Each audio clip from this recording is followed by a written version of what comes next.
and carcasses. Viewer discretion is advised. Hello and welcome. Good afternoon. Coming to you live from Juba Private Game Reserve. My name is Steve. Welcome on board your live African safari.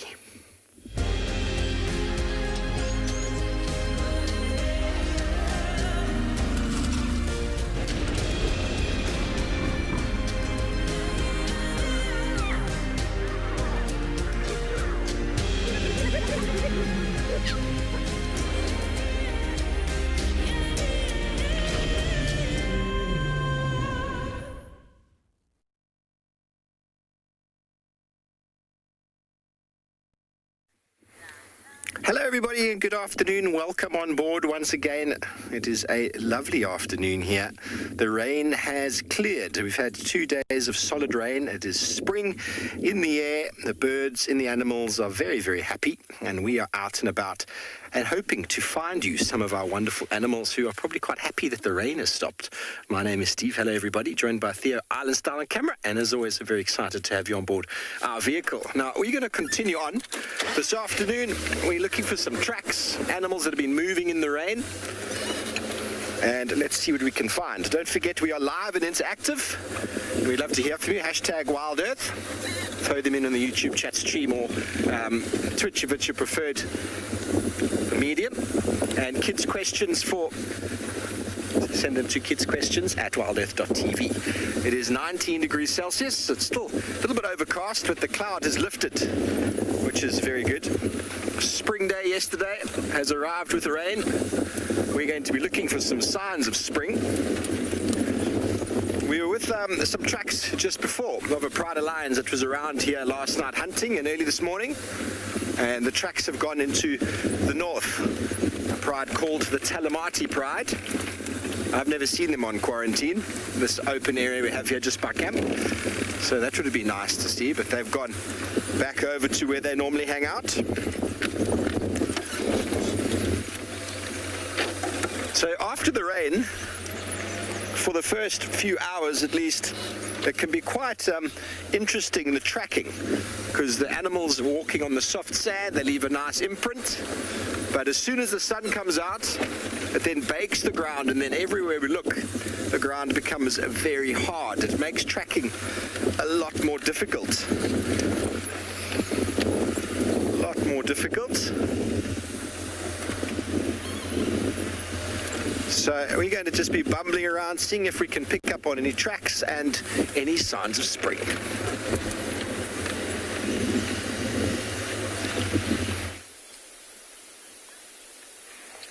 Hello there, and a very warm welcome to and Beyond Pinder Private Game Reserve. You've got here just in time. Look at this hippo trudging back into the water after basking out on that bank for a little while. My name is Damon, and behind the camera we've got Craig, and Craig and I are going to be exploring the southern parts of Beyond Pinder today to go in search of a pride of lions with 5 relatively young cubs that were seen not too far from here a little bit earlier this morning. But we're going to start our afternoon here at this waterhole, just because these hippos have just stood up and they've started to walk into the water. There's a couple that are still out on the bank. And if you're able to hear those grunting calls that they were making there, such a lovely sound. Look at that one going into the water. Moving in quite quickly. And it being quite a chilly morning here this morning, these hippos would have probably wanted to get out the water just to warm up a little bit in the air. There's no sunshine to speak of, unfortunately for them. But it looks like now most of them have started to move back into the water. There's also a plethora of birds around here, everyone. And I'm just going to ask Craig just to zoom into the little kind of finger of land that juts out there into the water. Most unusually, I think, is that white bird that you might be able to see standing there with its head submerged in the foreground. So at the back of the island now walking, there's a yellow-billed stork, but in the foreground there's a greater flamingo. It's busy feeding. Look at how it's using its bill to sift through the water there. And every now and then lifting its head up. Also see just behind it there are some white-breasted cormorants. flying in, and a grey heron. Yeah, not often that we get to see flamingos in this area. We are not far at all from Lake St. Lucia, which is out to our east. And there at the moment there are massive flocks of these greater flamingos mixed in with many, many lesser flamingos as well. And they've moved into this area to come and take advantage of the food resources there. But obviously this one, for some reason, came down and alighted here in this waterhole and hasn't left. But we're not complaining. It makes for fantastic bird watching, getting to see this flamingo here. And not something we get to see very often on. Apparently a lot of people are very surprised that we've got flamingos here, and yes, we do. Like I said, we've got two different species, the greater and the lesser flamingo. It's not often that, like I said, not often that we get to see them here. They tend to congregate in large numbers in much more or in much bigger bodies of water. Like Lake St. Lucia, of course, lots of shallow flats for them to walk across and feed. Very peaceful scene with the sounds of the hippos in the background as they breathe out. And I think Craig and I are going to sit here for a bit longer just to see if we can find any other interesting birds and watch what these hippos do. And then a little bit later we'll head off in search of those lions.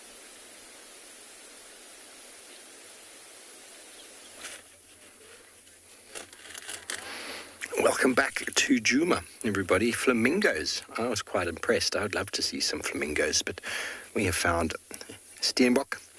There is a pair of steenbok here. The other one has just disappeared behind the bush. Here's the male. Very beautiful antelope, aren't they? Easy to identify male versus female, because the male's got the horns. But that little mouth makes their feeding very selective. Very, very selective feeding. So after these rains, the little bits of grass will be shooting. Forbs will be coming out as well. And the steenbok will be maximizing and only eating the best quality vegetation. They go through sort of bouts of 20 minutes feeding, 20 minutes sitting down and chewing the cud. And that is pretty much how their day goes. 20 minutes, 20 minutes.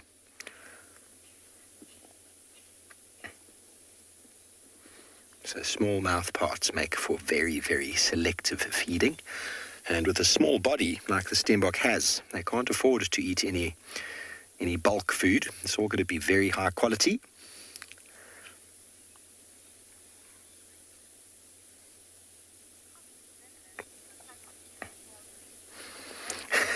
Linda, it looks like a fairy tale creature, you say? I suppose. You're now hidden behind the fairy tale bush.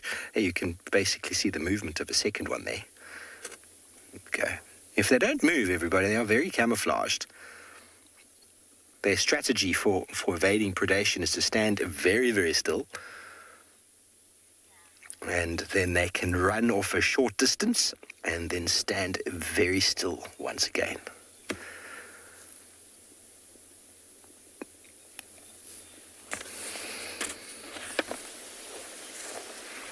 Craig and I have been sitting here watching these hippos, and we said we were going to wait to see if anything interesting or anything else interesting developed. And already we've got some new animals coming down to drink. Look at these two waterbuck, the mother on the left and then her little calf on the right. And look at how shaggy its coat is, that very typical characteristic waterbuck coat, very long and shaggy hair. And look at how vigilant the mother is. Busy scanning around. It is an adorable little creature. It is a little baby waterbuck. How fluffy it is. Looks like I suppose like a teddy bear.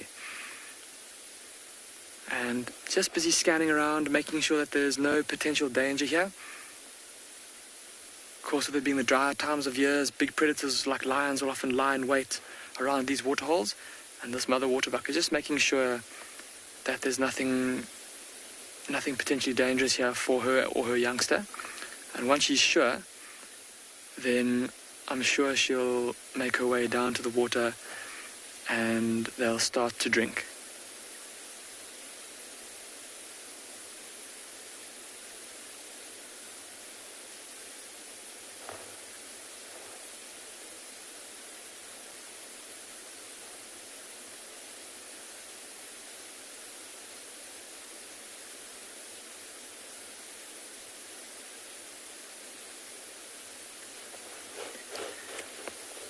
So these waterbuck don't seem like they are ready to come and drink just yet. Look at how that mother is still staring in our direction. Now, I don't know if there's maybe something at the bottom of the hill that she's looking at, or if it's just us being parked up on this hillside that's maybe just aroused her suspicions a little bit. But she'll want to take her time just to make 100% sure that there's no danger here before she starts to move down. Oh, and while we're watching the waterbuck, there's some wildebeest coming down to drink on the other side of the waterhole. Let's zoom out. There we go. Look at that little group of wildebeest coming down. Also being quite suspicious. Look at that front run, how it stopped and busy looking around, making sure that there's nothing dangerous here. But see, being a little bit less cautious than the waterbuck. Oh, no, it stopped again to look around. Those long tails, how they swish from side to side, waving the flies away.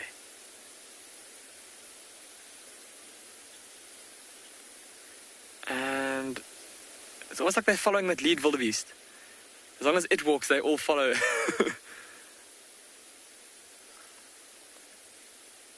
Just going behind that bush over there. And again stopping to take in its surroundings. Coming down to the water now.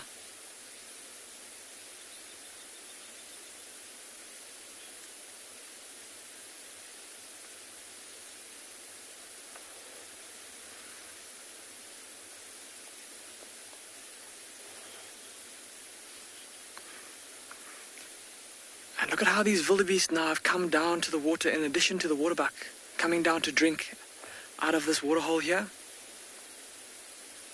Look at them flooding down to drink. Now, just like up in the Masai Mara, there are a couple of pretty large crocodiles that we've seen in this waterhole, and I haven't been able to see where they are at the moment. But no doubt those wildebeest will have to be quite wary, because there is one in particular that I've seen in this waterhole that is definitely big enough and strong enough to catch one of those wildebeest. But amazing to see how, compared to the waterbuck, how kind of, well, they've been far less cautious than the waterbuck. The waterbuck are still standing here, still busy looking around, busy smelling, busy listening. They haven't come down to drink it, whereas the wildebeest just came running straight in. And now they seem to be chasing each other around there a little bit. I think Craig and I are probably going to leave the waterhole soon. And like I said, we're going to go off in search of where that pride of lions has gone.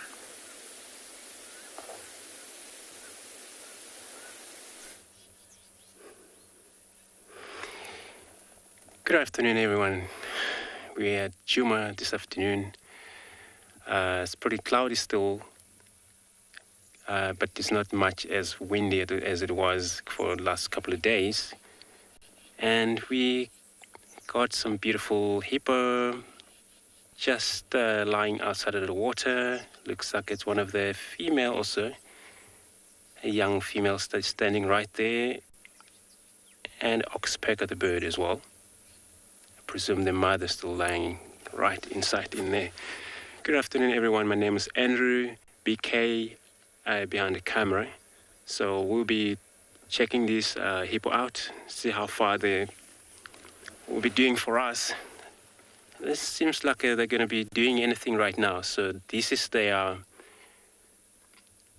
what they do during the day, most especially when it's cloudy. So they do come out of the water. This is what they carry sometimes, or terrapin likes anything that got inside the water, as well as can be warthog, buffaloes. They love doing that because sometimes they can be also omnivores as well. They can eat ticks. They can, make their wound bigger on animals. Whoever got inside the waterhole with the injured, and they will be dealing with that open a wound.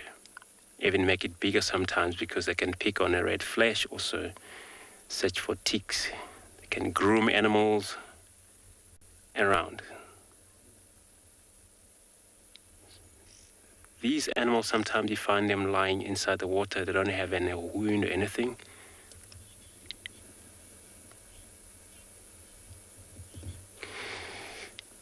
Tina, yes. The question you want to know whether they're hippo skin sensitive.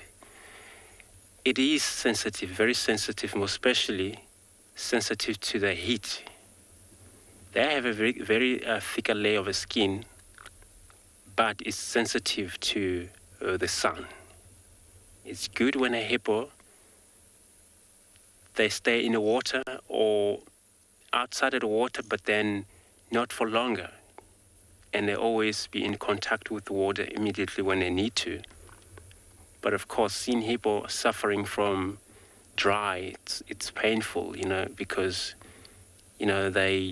all you see around this coat, it looks like somebody went with an axe or so, trying to cut this such a thick skin, but then it's caused by the dryness. So yes, it is sensitive to the light. Doesn't really, most especially during the day, produce a moisturous, and then the dew only when it come out. The little water come out of the skin, but otherwise they run out of those when they don't return back to the water. So this is what now caused the crack on their skin. So we will carry on, look around, see if we find anything. For now, we're gonna leave these two creatures lying outside of the water, right on the bank.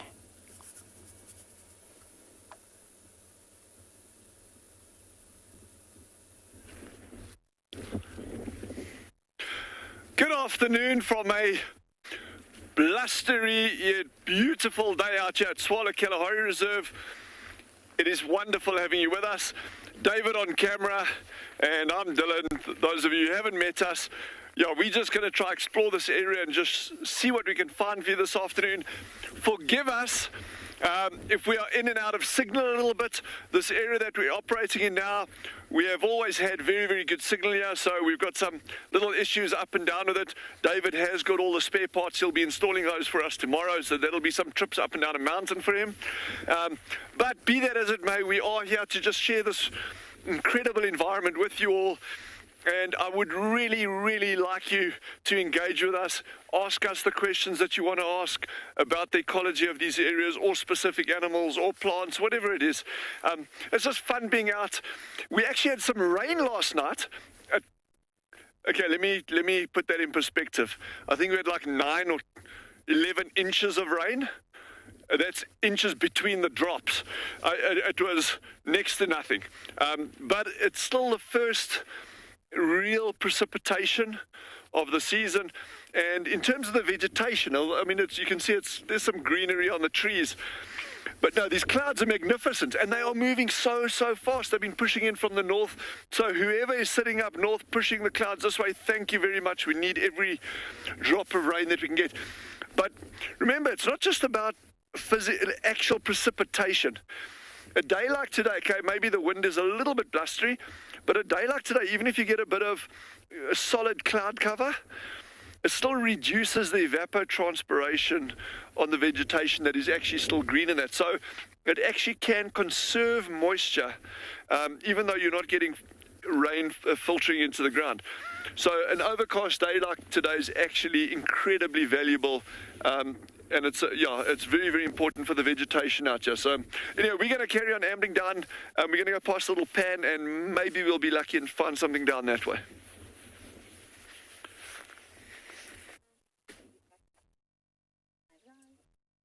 Jumbo Jumbo, hello, and welcome to another part of the Mara where we got very clear clouds, unlike Tualu, which looks like they might get some rains later in the afternoon. And very nice to have all of you on board. My name is David, and with me this afternoon is Bungay. Bungay, how are you doing?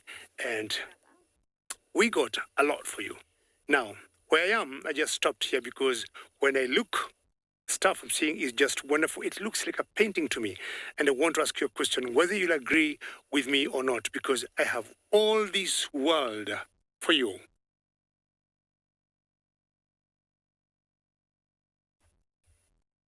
Just look at that beauty. Perfect temperatures, perfect light, and I'm saying jumbo to all of you, and a very good afternoon, because it's our good afternoon here, and it's about 20 minutes past 1600 hours or past 4 p.m. An elephant there that was having a quick drink.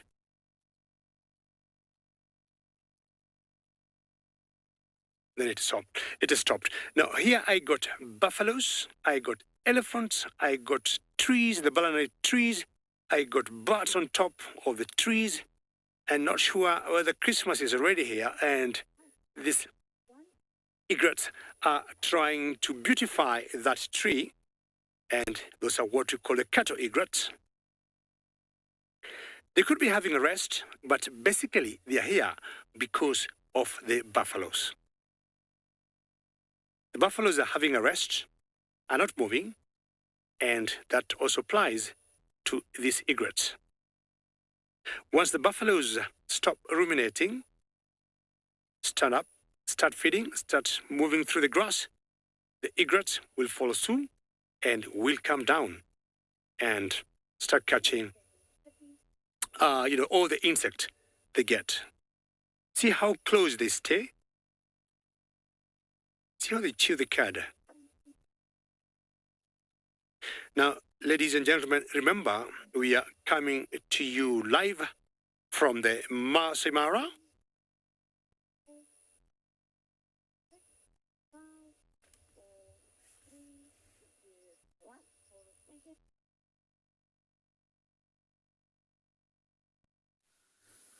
Coming to us. So we're having a look at lions trying to catch a buffalo here at Ambion Ngala.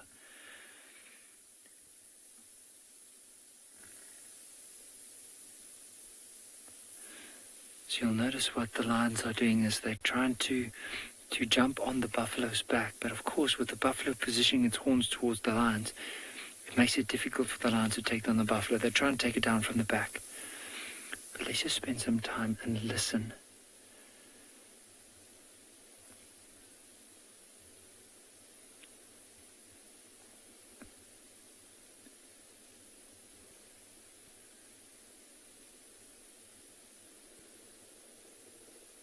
You can see that buffalo, like the biggest thing is now this buffalo can't really move around, because if it moves around then these lions are going to jump on top of this buffalo. You can see the one female is now just lie down in the grass.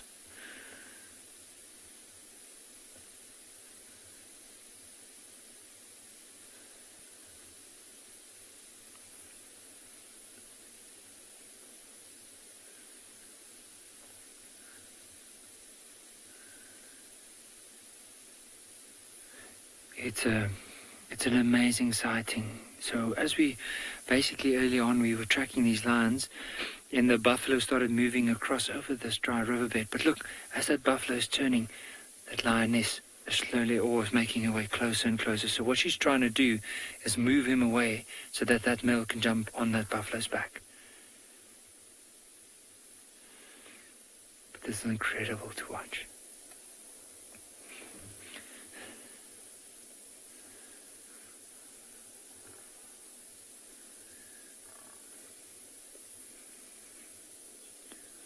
So have a look at the lioness. It's just off to the right. Now they've cornered this buffalo, and the buffalo can't really run away, because as soon as it tries to run away, that lioness wants to go and jump on top of its back. But now we'll see, because initially they had a lot more energy trying to get closer to this buffalo, but it looks like they've slowly... No, I take the maneuver away around.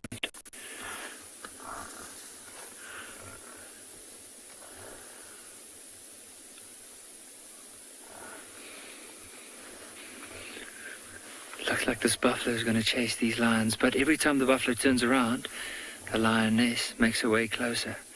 Now imagine how careful they have to be, because with this buffalo, it nearly weighs a ton, sharp horns. So any mistake from these lions could mean their death. But of course, with this buffalo, there's two big lions here, which could potentially take down this buffalo. She might just draw closer towards the sand, because then it'll be easier for her to try and maneuver around this buffalo. But let's just watch.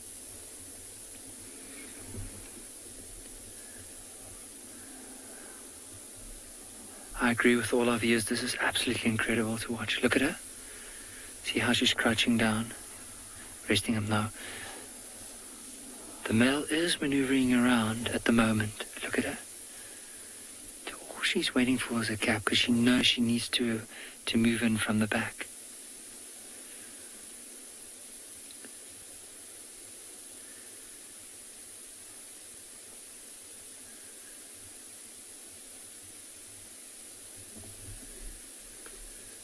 Well, see, this is now becoming a patient game because one slight wrong move from this buffalo could cost its life, and one wrong move from these lions could cost their lives. She might just lose interest, or she's trying to maneuver around. Oh, you can see there's a bit of blood on that buffalo's back quarters. That's probably from when the male jumped on him earlier. I saw the female maneuvering behind the buffalo at the moment. Let's just keep a good lookout and see what happens.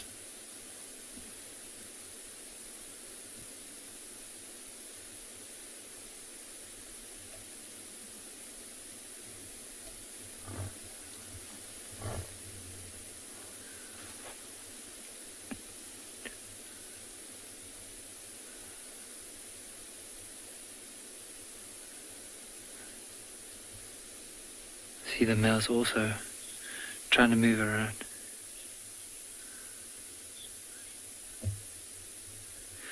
Sky, in the thick bushes like this, I would say the buffalo's probably at an advantage because at least if it moves into a dense area, it's hard for the lions to get hold of it.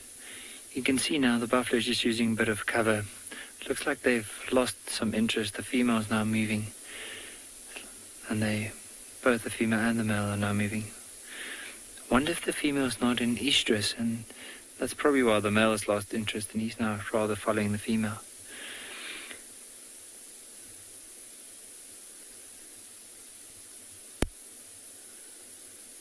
Buffalo's moving off, but she probably might want to give it another go at the buffalo.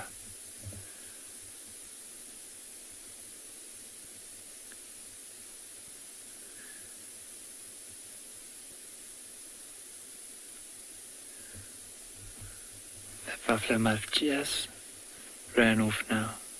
Because I'm trying to see if we can see that male again. But what I might do is let me just move slightly back so we can have a look through that window there at that female.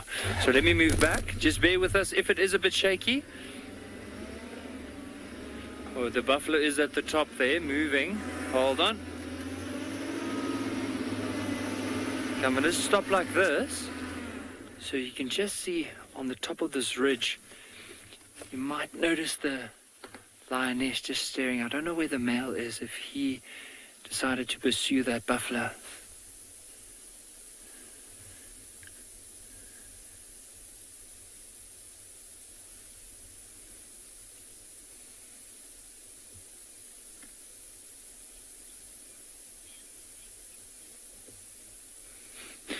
But that the female's trying to hunt, and of course the male has other things on his mind. But it looks to me now, she probably said to him like he didn't even want to hunt, and now he's trying to move around towards the buffalo, because I can't see him, I can only see the female. But it won't be long before he eventually comes and joins up with the female again.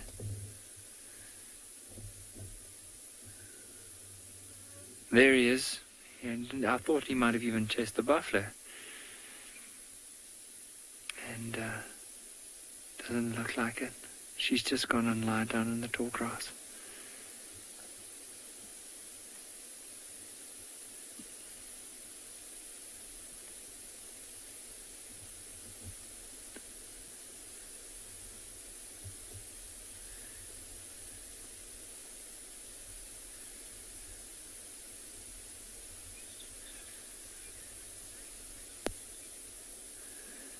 Again, at the moment, it looks like these two have separated from the rest of the pride.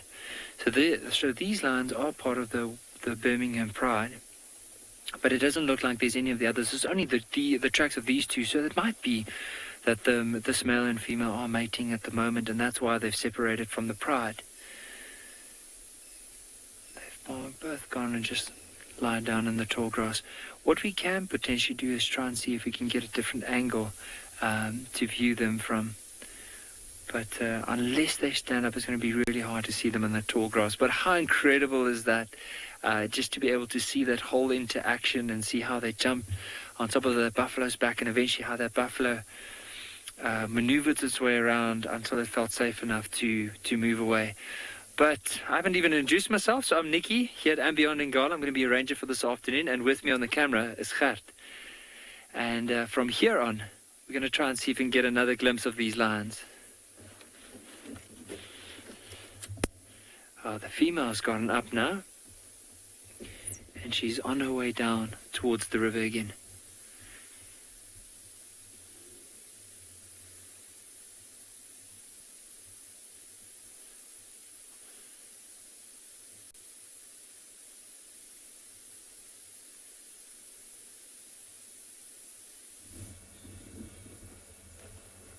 Beautiful from lions hunting buffaloes. Here we got a beautiful male giraffe right in the middle of the thicket. It looks like a beautiful big male giraffe, but the bushes, it's too much, so we're just going to try get through as much as we could. There's a lot of bushes behind there.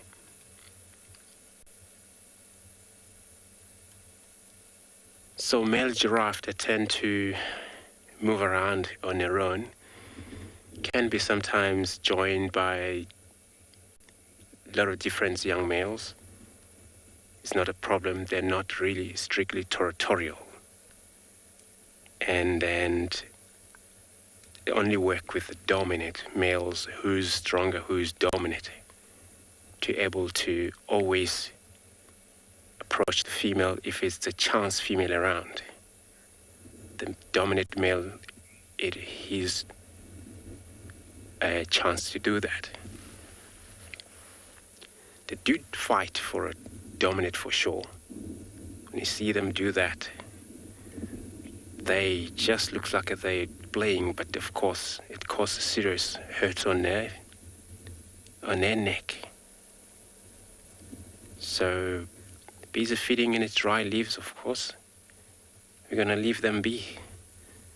Just keep searching around here for possibly anything else we might find.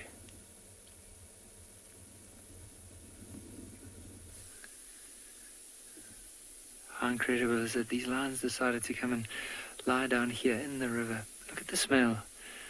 Oh, he's just, looks like he's just scraping the soil away there. And moving slightly closer to the female. This is a very interesting behavior.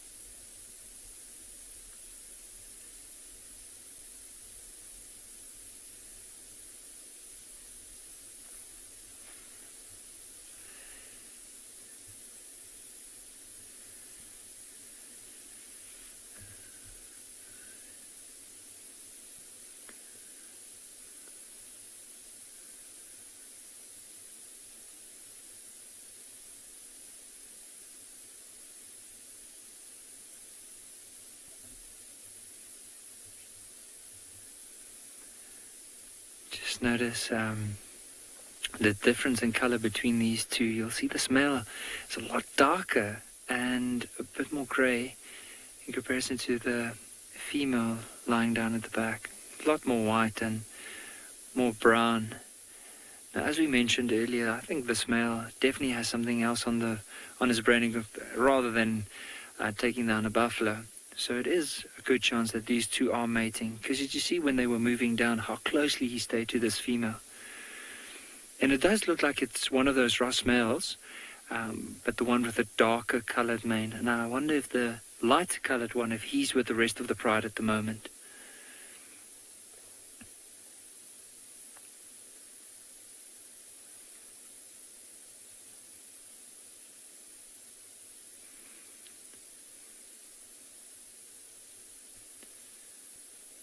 Now, if they are mating, it will be interesting to know if this is the same two that were mating the other day? And if it is, how long are they still going to be mating for? Or is it maybe a different lioness that he is mating with at the moment? Because often if they do mate, the intervals could vary anywhere from maybe every 15 to 20 minutes for the next 2, maybe 3 days. So it'll be interesting to see. Often towards the end of those 3 days, the intervals become longer and longer in between.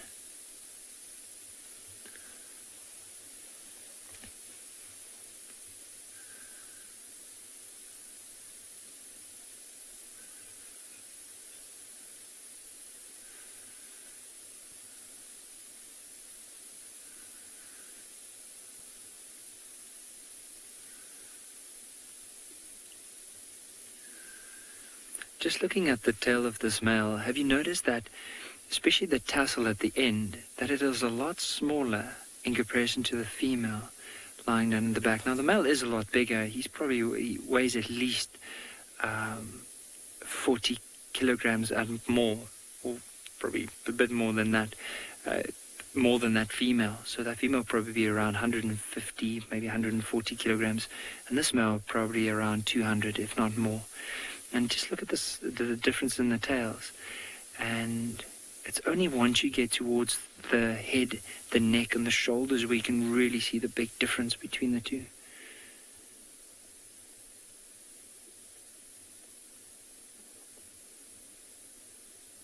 Now, often if you do track lions and you are driving in an area where the grass is quite tall, you'll sometimes look out for that flick of the tail. So you'll just notice as that tail's flicking to get rid of those flies, you'll be able to pick up that movement.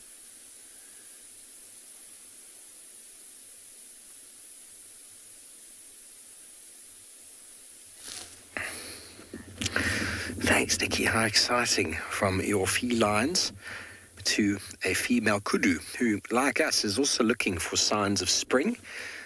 She is trying to find some food. She's thinking it's rained for 2 days. Where are all the new shoots? It's going to be bursting to life shortly.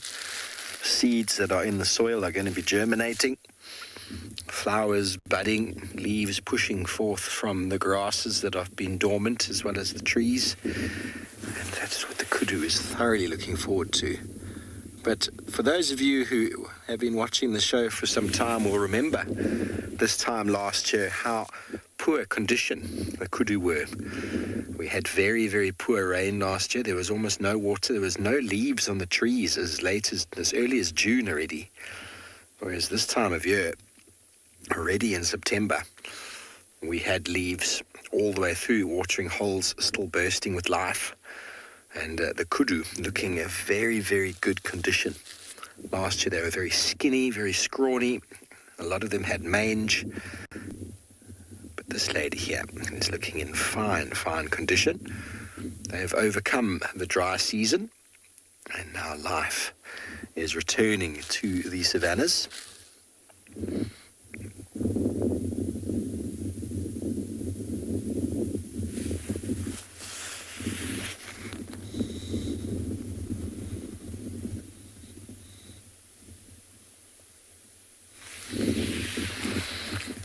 Isn't she camouflaged?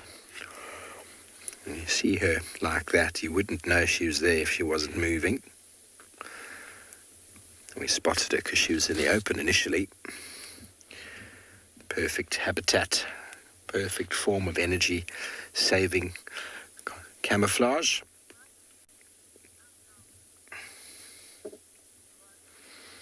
Hello, Rosalind. You want to know how long kudus live for? Obviously, it depends on if they get caught by lions or not. But on average, to sort of the early teens. So 10, 12 maybe, somewhere around there. Obviously, in captivity, they can probably live for a bit longer, as do most animals. But out here, there's lots and lots of dangers. Now, they've also got to make sure that they maintain condition. And the predators are always selectively removing animals from the population, often the weak, the old, and the infirm. But anywhere around sort of 10, 12 years of age, I would say. And there we go. She's doing what she does best, vanishing into the thickets.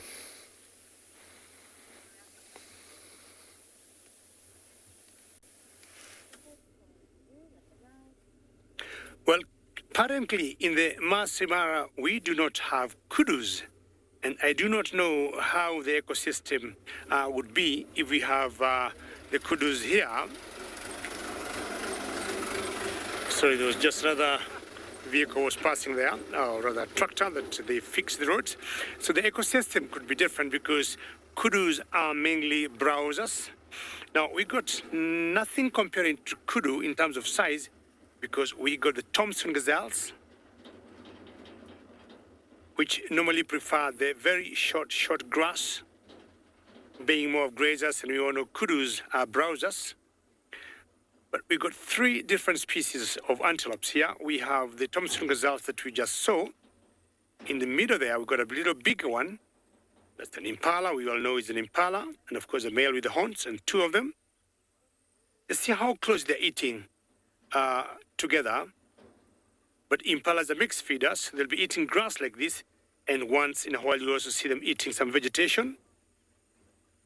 I think I saw a topi somewhere. Let's see if Bungay will show us the topi. And yeah. And that's a very beautiful sight to have all these animals together. You can see how busy the topi is, chewing the cud.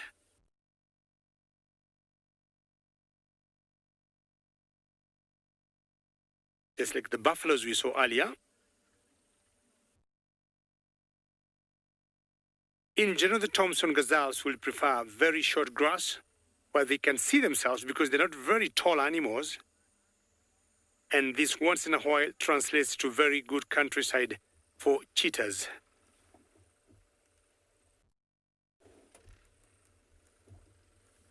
Very peaceful where we are. And you can tell these animals don't look bothered by anything.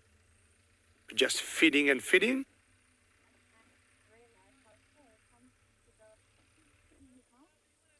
You're talking about the height of the Thompson Gazelles. Now, we're just very lucky to see them in such an open area. And we'll show you them. Bunga will show you again the Tommies. And just compare the height of that Tommy and the Impala next to it. Now, both males and females of the Thompson Gazelles will have horns. But look at the Impala. The females will not have the horns, and they got very huge horns. I'm not sure that baby wanted to have a little bit of milk, and then the mother changed her mind. Very small horns the females will have. We'll just wait and see if she is going to allow the baby to have a bit of milk before I move on.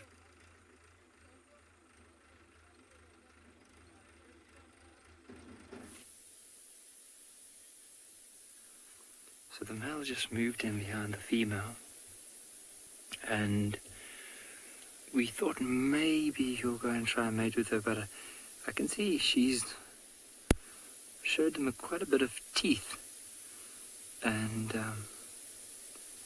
be interesting to know, like, maybe they have mated for quite a while and now they're getting towards the end of it, but we'll just have to spend some more time here and have a look and see what happens.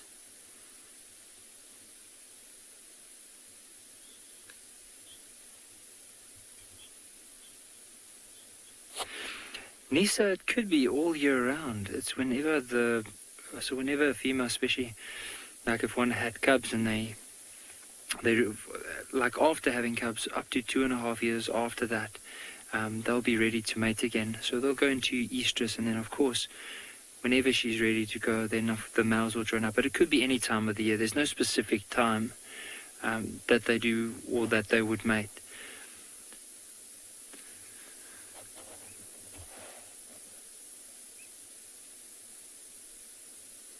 But if you look at that male's face, there's just so many scars on that face. It just tells you all the battles that he's probably been in. But also when lions do mate, sometimes it can be quite an intimidating scene, especially because as soon as they finish mating, you often find that the female might even claw that male.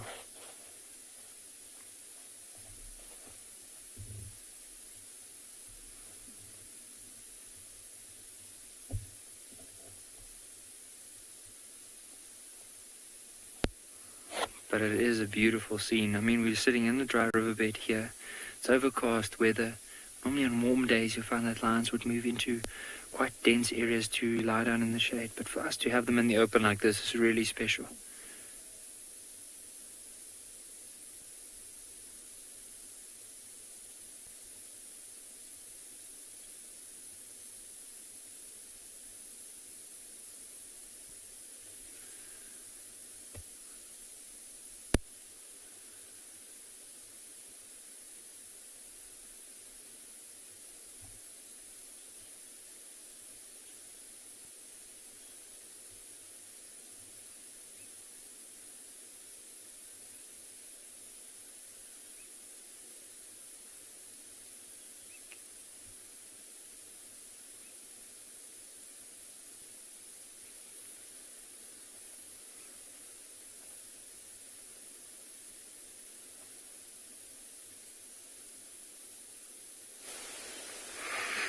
Craig and I have managed to find 2 white rhinos, everyone. Have a look down there in this burnt patch of felt. Look at them standing. Ears swiveling, just listening.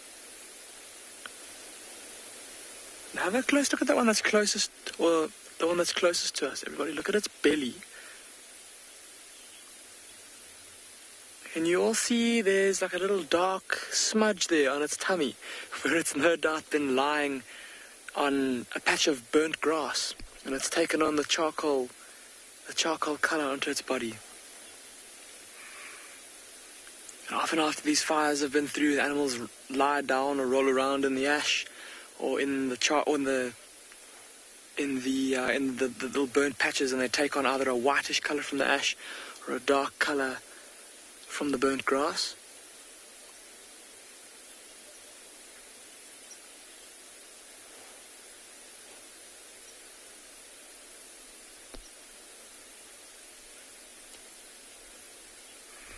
And look at how these 2 rhinos are now starting to move slowly through this little burnt area, heading up the hillside. Now, just looking from a distance, looking at these 2 rhinos, neither of them looks to be fully grown. So it looks like 2 relatively young white rhinos. And it's probably, the one on the right is definitely a bull. I was able to get a good look. And the one on the left, I haven't been able to see just yet. But because of the size, tells us, as I said, that they're relatively young rhinos. And just spending time together, being quite gregarious animals, they form this little partnership. They'll move around together as a little pair. But now taking their time. They had initially crossed this clearing quite quickly. There's a body of water off to the right, and it's one of the only kind of water sources in this area. And now with it getting later in the afternoon, this is the time of day, this time of year, when white rhinos will often go and drink. So I wonder if they're heading down to the water to quench their thirst. So far as yet, though, no sign of this pride of lions that Craig and I are searching for. We're going to leave these rhinos go and check through a few more areas.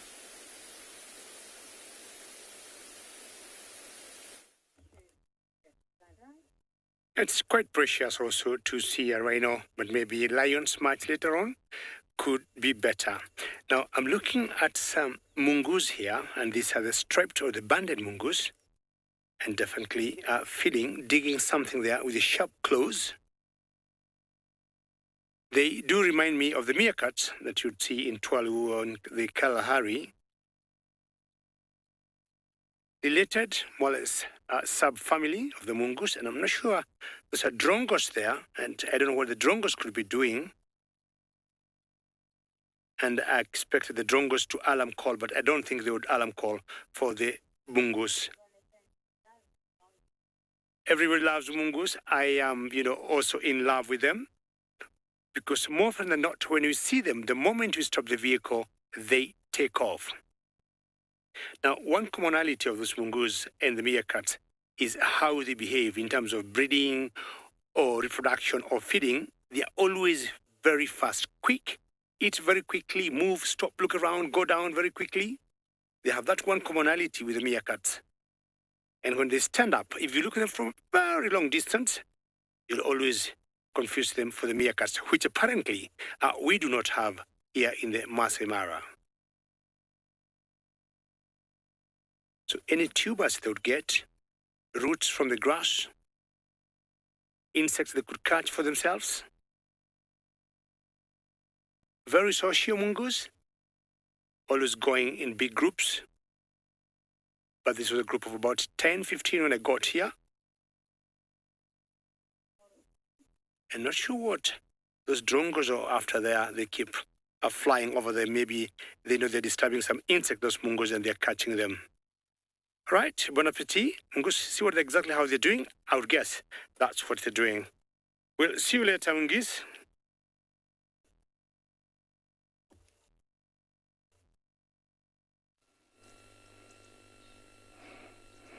Hello and good afternoon, everyone. I have a beautiful, beautiful little bird here. It's a wattled plover, and it's busy eating some little creepy crawlies in the water there. Wonderful afternoon, a wonderful evening. My name is Isaac, and on camera I have Big James, and I'm already here at the swamp, to show you some few beautiful things that we have to share. And to start with, I have this beautiful bird. Very interesting thin legs, but believe me, the bones are very, very strong, capable of supporting that big body. It is a wattled lap wing. Those wattles grow longer when they are breeding, like right now. Looks like they're coming into season. Looks like there is a lot of little, crustaceans there that it's feeding on, and insects, so it's very busy eating lots of things. I don't know where its mate is. Usually they're in a pair. I assume she is sitting on eggs, and while he is feeding, so that he can go and take time to sit on the eggs while the female comes and feeds. These are just but a few things that are around here. And behind here is a pile or a herd of buffalo. Looks like they're enjoying the evening sun. It's a beautiful area to be in, full of water. So they've been wallowing in the water, and now they're just resting there. There is one individual particularly that looks very, very, very, very, very old. I'll share that with you in a moment, but these guys have already gotten inquisitive with my presence here, and they're looking and listening at my voice. Remember, their senses are very good, and they use them to detect danger. James, I don't know if you see the guy. Could you see him over there? He's got a bit of character. Maybe you should share and see how an old buffalo looks like sometimes. That is the look. She's lived. Imagine that is a male. It's a male buffalo, but looks like it's on its last legs. Yeah, I'll stay here with him and talk to him. He can tell me more about his life.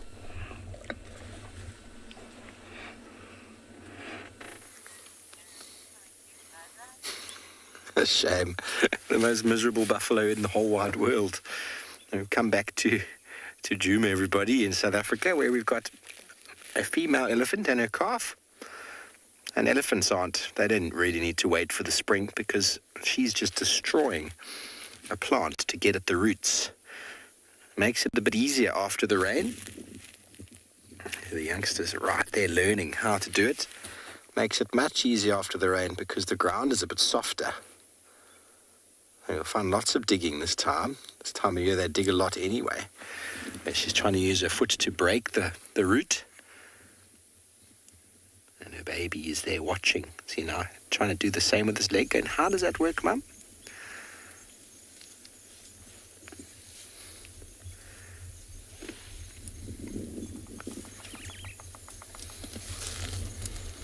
Elephants have no lack for food.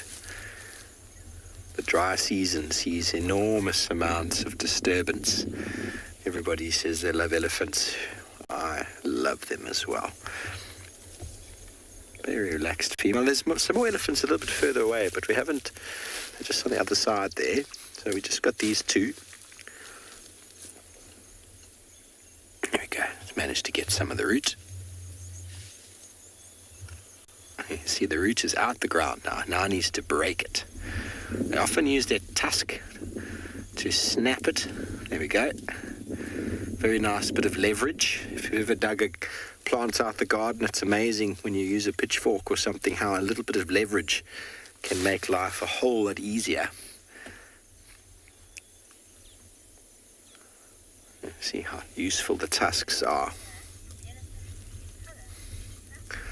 Cheetah, there's a potential for elephants to see in colour. I'm pretty sure that they do, but I'm not 100% sure whether they do see in full spectrum colour. Their eyesight, many people say, are quite similar to ours, so there definitely must be some form of colour to it. But their eyesight's not their primary source of doing things. They're definitely their smell and their hearing. But I think in daytime, elephants see equivalent to us. And then in the nighttime, they actually see a little bit better than we do. So there must be cone cells in the eyes. They don't have the same sort of tapetum lucidum you find in all the nocturnal animals, the reflection. So they don't actually have very good night vision, just like us. But they can navigate the night with the sense of smell. Oh, hello, Mum. Have you ever had that when you're doing something in the garden and your youngster just decides to get right involved, right where you're busy digging, or right where you're doing something, they want to be there? This youngster's done that. Lessons abounding every day. Now what we doing, Mum? What next? All of these lessons locked away in their very big memory bank. Some more digging.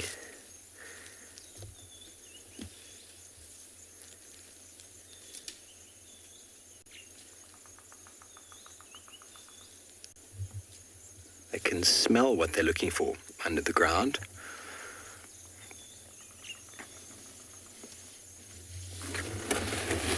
And it is very, very special to spend time with elephants, as we've got this two female and a youngster feeding.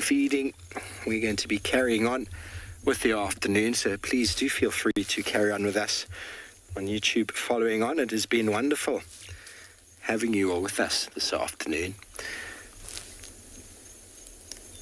Wonderful sightings coming to you from all of our wonderful locations. I do thank you for all of your questions, all of your comments. We'll be live on SABC again at the same time tomorrow, 3 o'clock. Please tune in. And as I said before, we'll be continuing on for the next couple of hours, so feel free to continue on. It has been wonderful having you with us this afternoon. From myself and everyone else, have a good afternoon.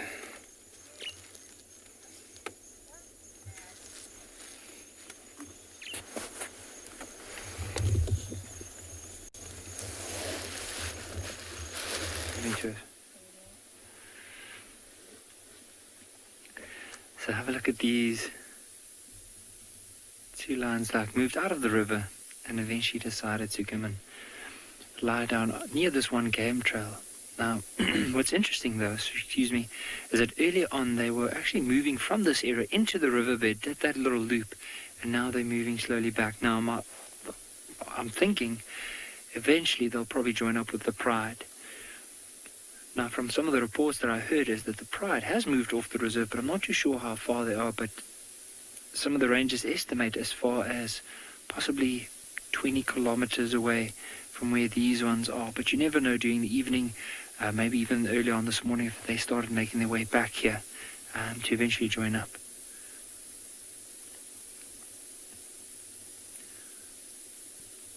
But how incredible is the colors of this particular male. So Emily, often with the males, they will fight with one another for mating rights. But often the brothers will share mating rights within a big pride. Now, what I've seen before from my experience is that with the two brothers, whoever is with the female first, will be more dominant and will fight off the other male, and vice versa. That is what I have seen before, and maybe that could have been the case here, where this female decided to leave or move away from the pride. This one joined, brother tried to probably keep up, and of course this one just chased this brother off, and as she was moving, he was just following her. Because it's only there, like they are the only two that we know of in this area. It might be because of the rain that we could have missed some of the other members of the pride. But it's also just a good chance, because they are mating, that they've moved away from the rest of the pride.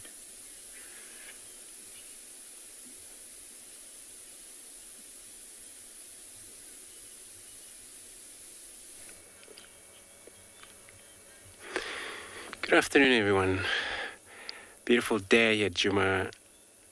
Pretty much of cloud, but looks like they're all settling down, and the wind died down. So beautiful kudus feeding in this drainage line system, which looks like they're all enjoying themselves. Browsing instead of grazing right now. That's what they're doing in there. Hi all, my name is Andrew, BK, and BK on camera. This afternoon we're just going to be looking at these kudu, see what they're doing for us.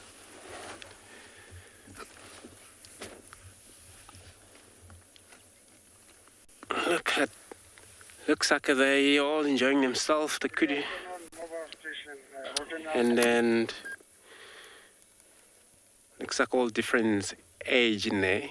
A lot of females and right inside here. That's all we've seen. And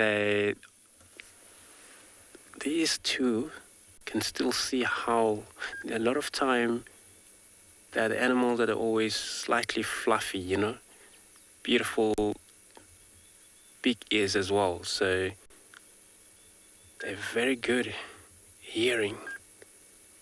Look at these ears. This is how they survive they're meant to be always in a thicket. Since they are browsers, they can take grass as well, but mainly browsing. So they look around for new shoots of leaves, dry leaves. They pick it up from the ground. Those have been dropped off since it's actually just the last season of a winter now. Summer's taking places. Look around their mouth, looks like they just drank milk. Difficult to see it now because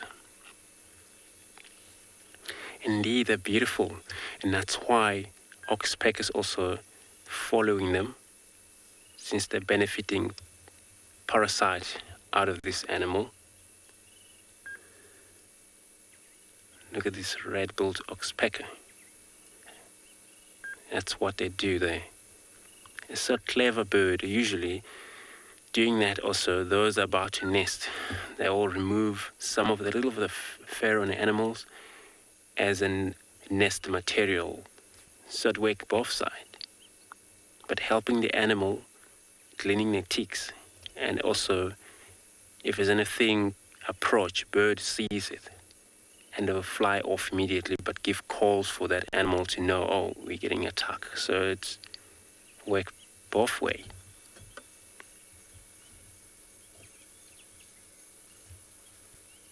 Look at that female there also. Looks like it's a beautiful, we're in a river here. So trees.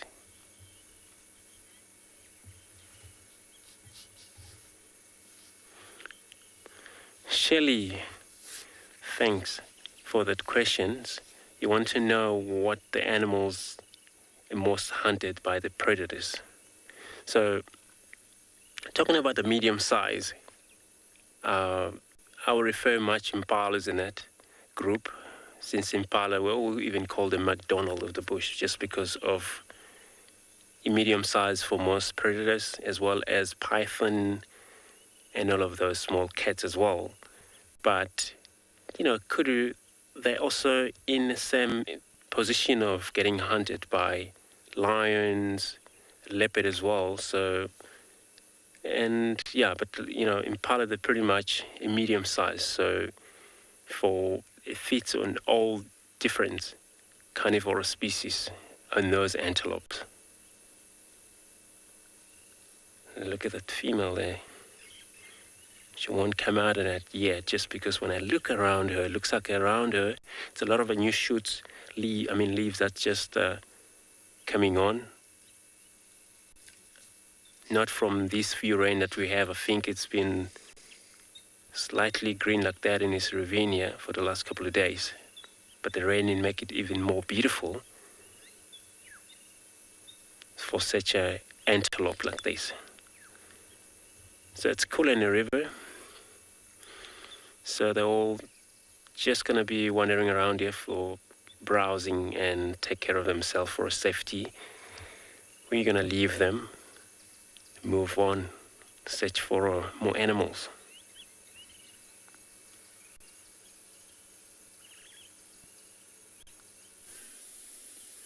Notice this female, how she's pricked her ears forward, listening out. Now, the wind is blowing from where she is towards us, so basically she's now lying down with her head facing into the wind.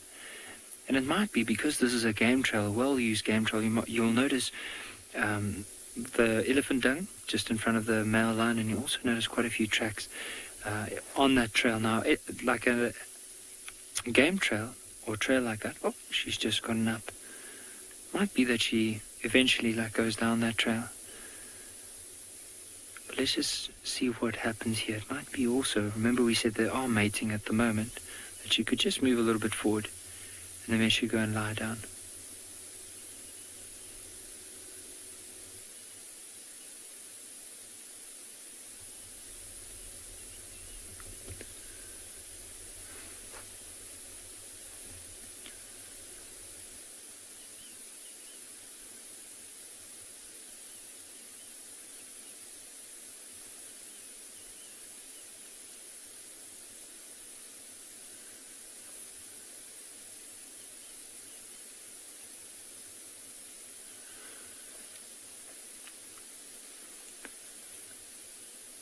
I can hear them.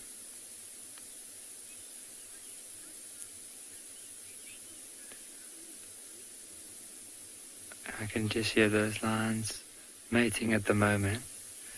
I don't know if you can't really hear the sound, but they've just moved behind those trees where we weren't able to see them.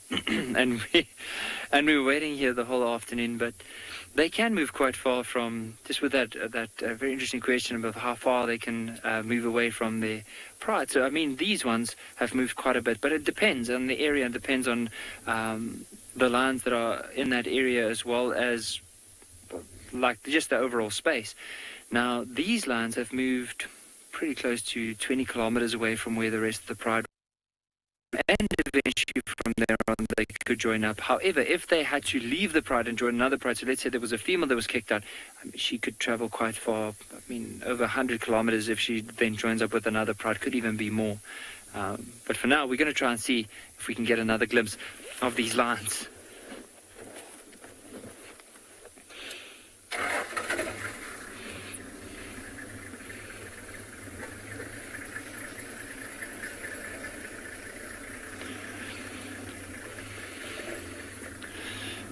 So let's follow this game trail to where we last had them. So as I said, I could hear them mating, so most likely they are just going to be lying down somewhere.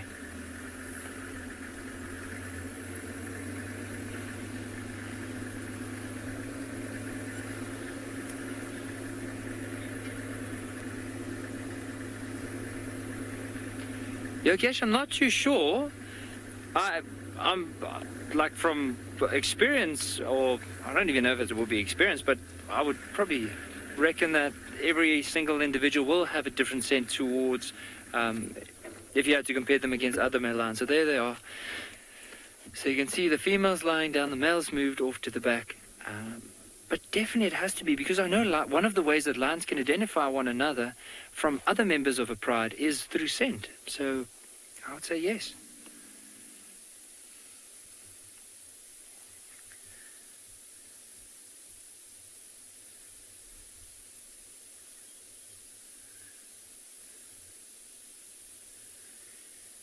They blend in so well. This female, other than the white between, like you'll see on her back legs all the way down to her back paws, if she didn't move and the grass was slightly taller, you would not be able to see her down there. Even that male, if he had to lie down a bit more in the shade with this overcast weather, it'd be really hard to see him.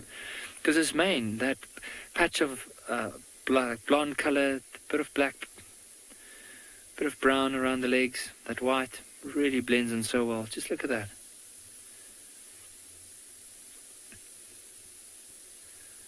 So just imagine the surprise an animal will get coming down that game trail. Now, game trail is just a route that animals will use on a regular basis to get from one area to another. And sometimes it is associated with water. But because the river's behind us, there's some areas where the elephants have dug for water, so animals will use this as a route to get from wherever they need to be to down to the water and back.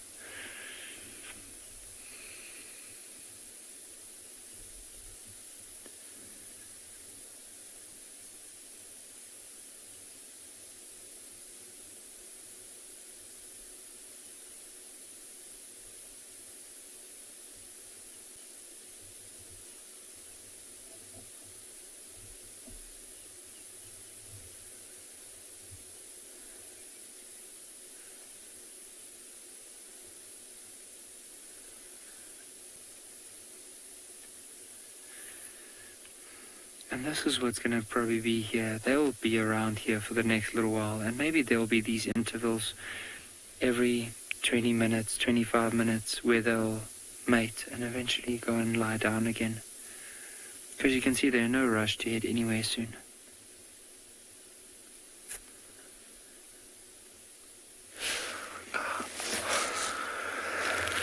Hello everybody, welcome to our vehicle, welcome back to Juba. We just had a grey-headed bush shrike there. Obviously, he's also gone behind the bush like the mating pair of lions. Obviously. Hello everybody, how are we doing today? In case we haven't met before, my name is Steve, joined by Theo Island Style on camera. We're going to check southern boundary, head off towards Twin Dams now. I heard Andrew had some tracks of a female leopard around Central and Drakensberg, so I might give him a hand. Sounds like it might be Tundi. Anyway, the birds were going crazy a moment ago, and now everything's gone very still.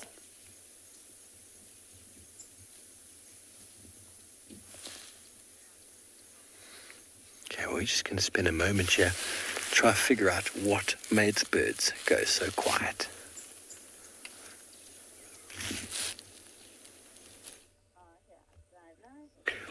Well, I do not think under any circumstances my bird is going to fly away, because ostriches do not fly. The other day in the morning, I was doing a drive and I saw a male ostrich, but today I'm very lucky to see a female. Not that they are not there, but I think sometimes they change locations depending on what they are feeding on. Those were the two females there, and then we have a male. We got two species of ostriches. Here in East Africa, we got this that we call the Maasai ostrich, and further north of Kenya, we got another type that we call the Somali ostrich. All of them have one commonality: they always go together, in big flocks. But the male we're going to show you now, it is in what I think is breeding plumage. Either he is coming into breeding plumage or he is just out of the breeding plumage, because there's a male here, and what I want us to look is the neck of the male, and you will notice it's a bit pinkish. And I'm not surprised that he got two females with him. And yeah, this is definitely a lot pink, and is the sign of breeding plumage. You always get one male, especially dominant male when it comes to breeding. And should there be other males, there will just be subadult males which will not be allowed to mate with the females. Very majestic birds when they walk. And I'm sure all of you will agree with me. So watch a little bit and find out where they could be going.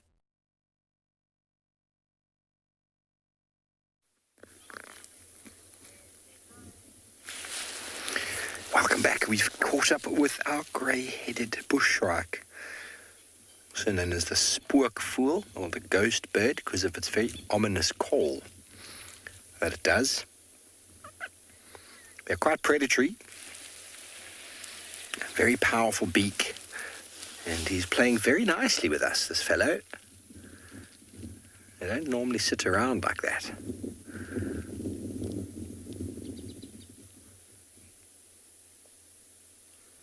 And the reason we actually stopped. Oh, there we go. Get a bit of a yawn. I'll wait for him to move off, and then we'll show you the actual reason we stopped. We stopped because of a wonderful tree that's in flower. And he just decided he wanted me, here I am. And I was sitting so beautifully for us.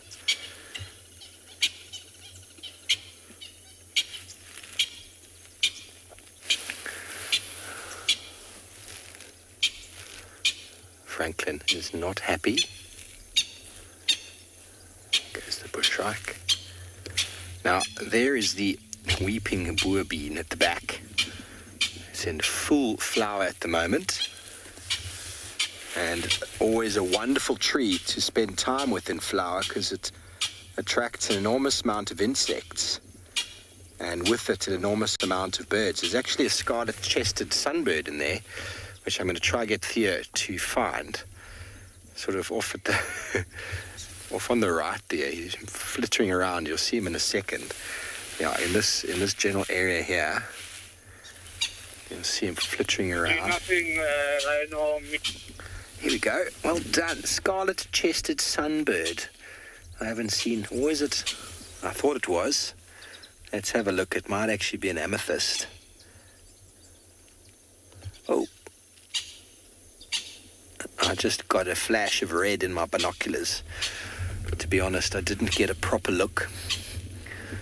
We can't count birds to birding tallies unless it's on camera, everybody. So there is the weeping boerbean. Green, fresh leaves popping out. There's going to be an absolute smorgasbord of food for insects and birds alike.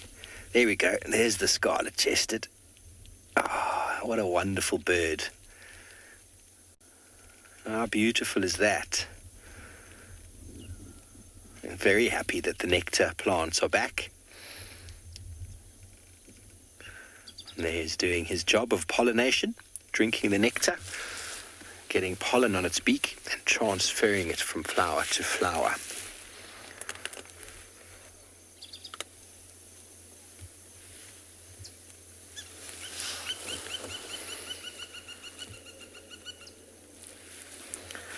You might have heard the laughing of the bearded woodpecker off to our right.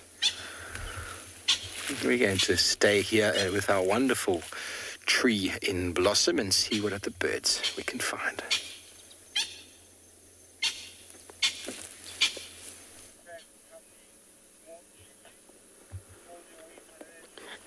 That's so beautiful. Just come across bird of prey. And look at that bird. Very skinny legs, huge head. But if it's a chance of that bird look at us, see how bright yellow eyes they got. So this is a brown snake eagle. So mainly the perch, see, he's gonna look at us right now. I don't know if you're able to see that, but because we can't get any closer, they're a very flighty bird. They don't stick around. But this is how they hunt. They perch, and as now is looking around there, they have incredible eyesight. And usually hunt for anything, snakes most. Lizard and a snake. Venomous snake. Would it be a cobra? Would it be a mamba? Would it be a puffadder? That will be taken up. The reason they're capable, indeed, it's beautiful bird. The reason they able to handle toxic snakes is just because of their legs are scaled legs. So to fight with the snakes, make sure that snake doesn't bite anywhere else. and eventually they will win snake. But look like now, since I think it's been sitting there for long, one leg it's resting. And I don't know if you're able to see that there, but I can able to see it. One leg that's the one that it's supporting the whole entire weight of the bird.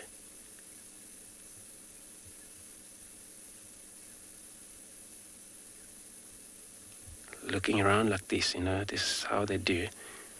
Twist their head almost like 60, 70 degrees around both sides. They don't have to, swing the whole body. The body is static, and only the head that it's twisting, But of course they have a bigger head as well, so that's how they are. We will leave this bird on its hunt and with its beautiful yellow eyes and look for more animal again.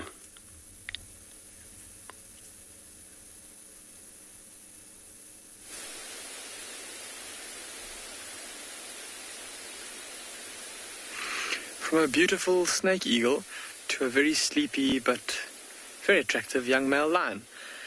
Craig and I have been searching all over the place looking for any sign of that pride of lions, but we haven't had any luck.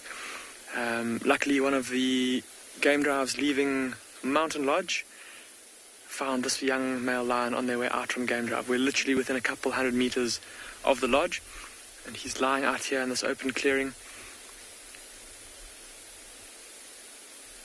enjoying a nice cool breeze blowing across the plain onto his tummy. But look at that face. He is absolutely dead to the world. His tummy rising and falling very slowly. Look at that.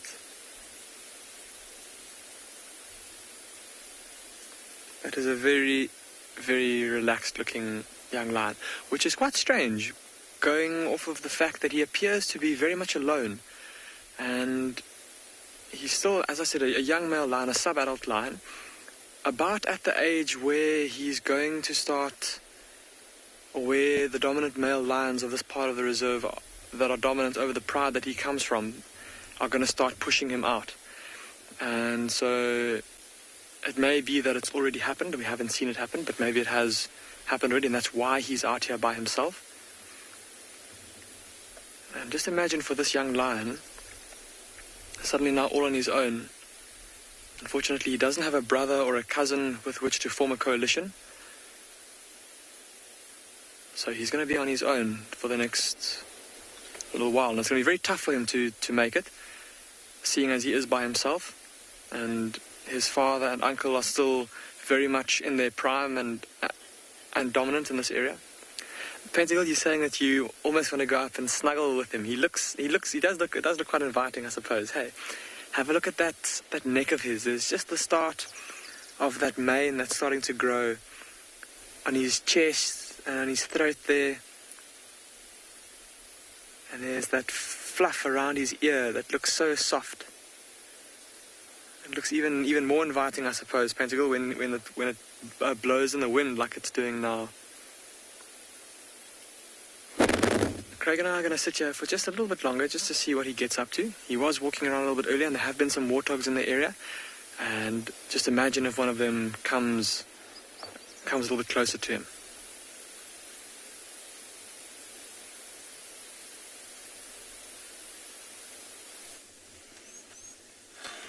So the lions were pretty cuddly, and surprisingly we found another animal which is in a really, really cuddly position. We've got a nice group of giraffes that have decided to all lie down, which is quite unusual, with the big male that's standing above keeping a lookout, which is fantastic. It's quite a cold but rather calm afternoon here, so they're all probably just resting and waiting for a good opportunity for the sun to come out, maybe last minute, to get a little bit of warmth. Hi, I'm Mike, and behind the camera is Odie, and you've joined us here at Eco Training's Pride Lands Conservancy. And yeah, we were just looking around for whatever we could find, and here comes these giraffes right up to the vehicle, and then they just all sat down right in front of us. It was so weird. I've never really seen that before. It's quite nice to have them so calm, but to have them so calm and also just lying down right next to us is pretty spectacular. I don't know if you see this very often. I certainly don't see it very often. And I was just doing a little bit of reading about it, and giraffes don't spend a lot of time sleeping. Maybe less than any other mammal in the whole world, any other land mammal anyway. Only about half an hour a day do giraffes spend sleeping, and they can sleep just like this, lying down with their heads up, or they can even curl their necks and rest their head on their rump if they want to have a bit of a longer sleep. These ones are not sleeping though. They're just resting themselves, but what they're doing right now is ruminating. So they spent the earlier part of the day feeding, like picking up all the leaves off the trees, and right now they sort of regurgitate the leaf material back into their mouths and chew it again. If we zoom in on one of these, you might actually get to see the lump traveling up its throat from when it... Oh, I think it's just done it. So you'll see it. So it's not chewing yet. Wait for it, wait for it. Wait for it. Oh, did you see that? Did you see it? The little bolus of food came into its mouth and then filled into its cheek, and it started feeding again. That was really awesome. So you watch it, it'll chew like this for a minute or two, and then once it's chewed up that bit of leaves enough, it'll swallow it down and replace it with a different set of material that's not quite as well chewed. It's a very interesting, it's a very effective way of getting as much nutrients as possible from each and every single mouthful. And how they do it is actually the finer the material, the sinks down to the bottom of its stomach, and the less well-chewed material is floating at the top. So they use muscles to squeeze up the less chewed material. See, that one also just now got a mouthful. Delicious. Sometimes you eat a meal and you wish you could do the same because it was so tasty. Is that weird? That's probably a bit weird. Angie, it totally looks like they're chewing gum, which I'm jealous about because I was never allowed to chew gum when I was growing up. But yeah, I mean, they chew that for hours and hours and hours. So what they do is they fill their stomach up. Let's say on a normal hot day, Angie, they would have been feeding when it was cool. Then when it gets nice and hot, too hot for them to be out feeding, they'll go into the shade, and that's when they'll start regurgitating or ruminating that food, so they can still continue to get nutrients without having to stand in the hot sun. So this one looks like it's got a mouthful which is about to be swallowed. It doesn't look like it's got a big cheek pouch, so wait for it, it'll swallow and it will have nothing in its mouth. Then you might just get to see that neck bulge. See, there's the last swallow. Wait for it, wait for it. Watch this, watch this.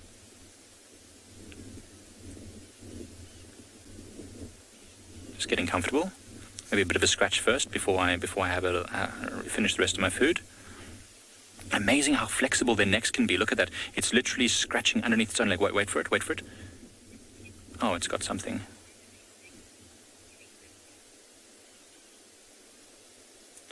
Cindy from Tennessee, ruminating is totally voluntary. Absolutely. It's not something that they do by accident. It's not like blinking, which just happens automatically. This is something they're physically doing because they can stop themselves at any moment.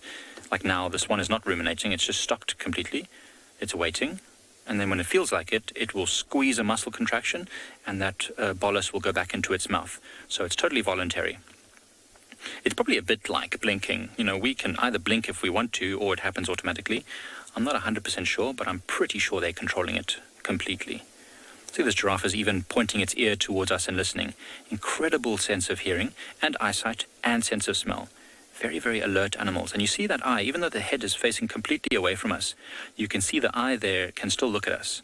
So they've got a really, really wide field of vision so that no animal like a lion is going to sneak up behind this giraffe and grab it whilst it's vulnerable. This is very vulnerable to be on the ground like this.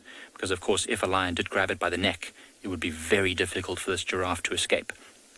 And I only ever really see giraffes lying down like this, the few times that I have seen it, when there was a group of them like this, so that they could sort of watch each other's backs.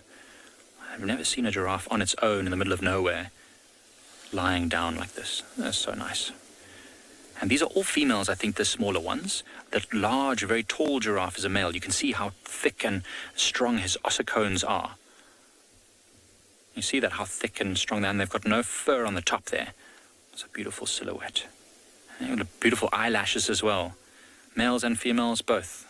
Very, very gorgeous looking. What a spectacular way to start our afternoon.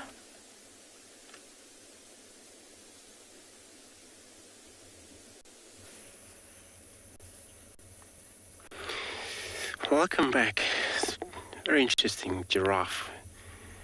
And all about, chewing cud, ruminating out there. But here we got beautiful few zebras in this area, which normally zebra they associate with, giraffe for sure, and impalas and all of that form beautiful group together. And here we got them with the impala around here,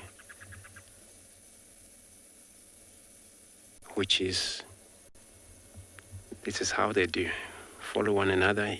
Once they're all hooked up, they stick together and they rely on one another. Since also, they all have to pay a lot of respect to one another. They're also hunted by the same size of predators. Could be leopard or lions. So for them being together, it forms safety numbers. So they have to trust that they're all safe still. Remember, they can also make sound. If zebras see anything like danger, they can make also sound. Same as impala, they can also make sound. So this is a species that they have a lot of chance to survive immediately once they spotted the dangers. Once they heard a call from one or two, and then immediately they have to be aware of that or move out of the area immediately. Look at this running around here.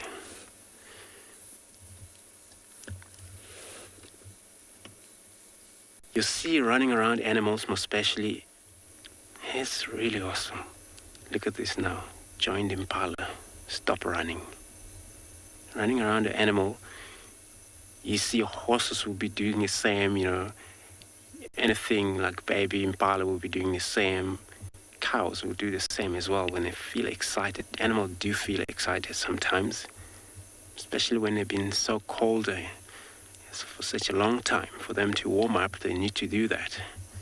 And then just to, get the blood back on track again, to warm the systems up.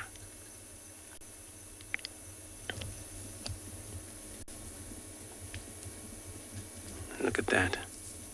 So the stripe, I don't know if you're able to see, I know it's quite fast, but the stripe, this is what makes the zebra, they're called dazzle of zebra, dazzle in number. So looking at the dazzle over here, the whole noun collective, dazzle of zebra in a group. But for that group, once they form group, then, and this is a chance of survive because the stripe now confuse the predators, especially when they run.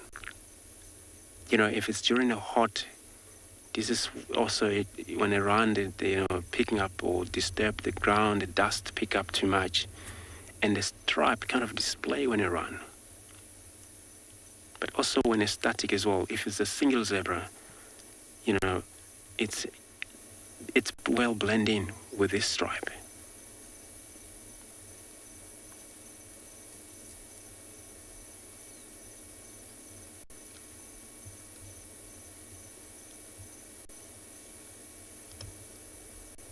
Beautiful. That's so cool animal. And there's more of them there. I'm just gonna be chilling around here with impala while we're leaving them in peace. We're gonna continue again searching for more.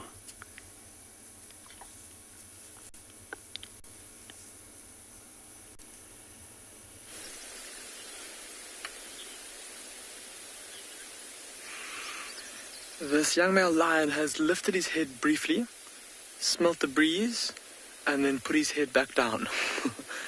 Not very much movement from him, but in that brief little movement that he did make, where he lifted his head up, we were able to look at the other side of his face. and there's quite a big scar running down his cheek from kind of between his eye and his ear down toward his jowl, and it's got a bit of mud on it. Doesn't look like it's super fresh, but it has been a couple of days since I've last seen this young male lion, and it certainly looks like he's had a bit of a run-in with either one of the two dominant males, or perhaps even the lionesses of his pride. Perhaps perhaps it was over a carcass. Maybe the lioness has killed something, and he moved in to try and feed on the kill. And of course, lions, as many of you have seen around a carcass, can be very aggressive towards each other, and perhaps that's where he got his injury from. Also, just looking at, I know obviously we can't see that side of his face, but looking at the side that we can see, the right-hand side of his face, have a look just below his eye. I don't know, you might just be able to make out there's also a little scar there, just below his eye. So already at this young age, starting to accumulate battle scars all over his face. And as he gets older and older, if he's able to survive to adulthood, he'll probably just keep accumulating those scars from fights with other males and fights with lionesses.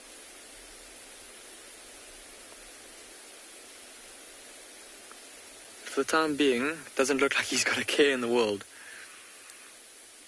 And we would really love to show you that scar. So Craig and I are going to sit here for just a little bit longer to see if he does lift his head so we can have a good look at it.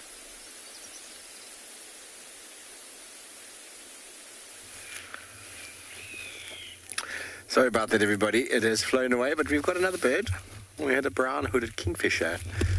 Now we've got a Batler Eagle, which is further up. It's there spotted, and it's next to the Wahlberg nest that used to be here.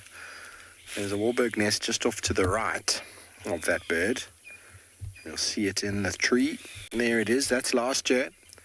I think they used it the year before as well. But no Wahlbergs here at the moment in this area. We saw one a few days ago, but there's a Batler just hanging out. Doing some grooming.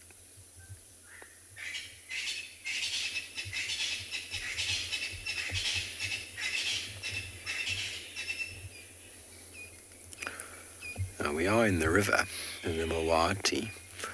We were just around the corner from where we normally find the spotted eagle owls, and that was my intention. We'll try and see if they're around, and then slowly make our way over towards the east and see if we can help Andrew with those female leopard tracks.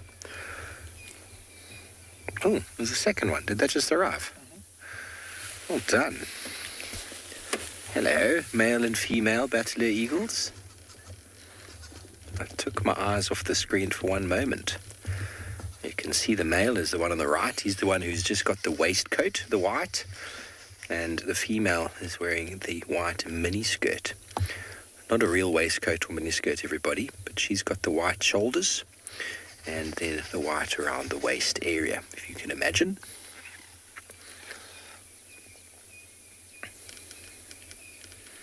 We can see how short their tails are. Their wings overlap at the back. I wonder if they're going to maybe move into this nest. It's a bit early for them. They actually breed. They will actually breed at some point. Wonder if they would be cheeky enough to take the Wahlberg's nest. They have a very similar design. Wahlbergs and Batlers. They nest in the canopy of the tree, so a few meters below the top. Most of our, and they do breed in the summer months as well, so most of our large raptors will breed in the winter. And their platform nest is right on the top of a tree. And obviously winter months are a lot cooler, so there's no chance of the eggs really cooking. But in summer, if you want to have your eggs on top of a tree, there's a very good chance that the sun is going to overcook them. So Batlers and Wahlbergs will always have their nest a little bit inside.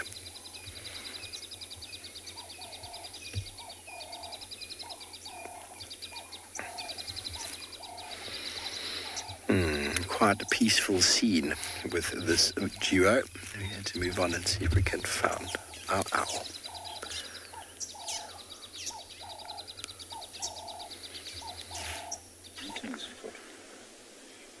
Well, we've got a couple of really cute floofs. One of them decided he's hungry. He's just eating his own foot, as babies do. This is a young spotted hyena. In fact, this one here is a little bit of a criminal. Last night, this exact little hyena did decide to chew on and completely destroy a wonderful chair that OD had brought to the camp to recline on. The chair is no longer, RIP, literally in pieces. And now he's looking for what else he can steal. OD was just saying he hopes he hasn't left anything else outside of his tent. No shoes. The hyenas love the shoes. So we're right outside of our camp. Literally, there's the tents that the students sleep in right there. And these two little hyenas have decided to come and investigate. You know, all of our students left this morning, so our camp is actually empty at the moment. And so they've come to investigate what little bits and bobs can we find to chew on. Hopefully no more. Hopefully no more. It was a very nice chair, and the hyena really appreciated it. Thanks, OD. He really liked it. R.I.P. But this hyena obviously got a little bit of indigestion, because now he's chewing on his own foot. He's confused as to what he's supposed to do. It's going to go and lie down in the sand. It's cute, you know. These two hyenas, these little two here, they've become our camp floofs. They're every night in our camp causing all sorts of mayhem. They've chewed countless amounts of shoes and, you know, caused endless sleepless nights for our backups who are in camp to sort of help us maintain the camp. And they're forever having to come up with all sorts of systems. We've got literally about 2 tons of driftwood piled around our kitchen to try and stop them from getting in. But they always seem to find a way. They're very intelligent. We've got sandbags, we've got piles of wood, we've got tables even that we've piled up to try and stop them, but they always find a way. They're obviously much more intelligent than we are. We can't seem to stop them. The adult hyenas don't seem to come into our camp. There's the other one there, like literally walking on a termite mound, looking down into our dining area. We see you. We see you. Don't realize that we've figured out your route. We're getting more information. Got the culprits. I feel like an investigator.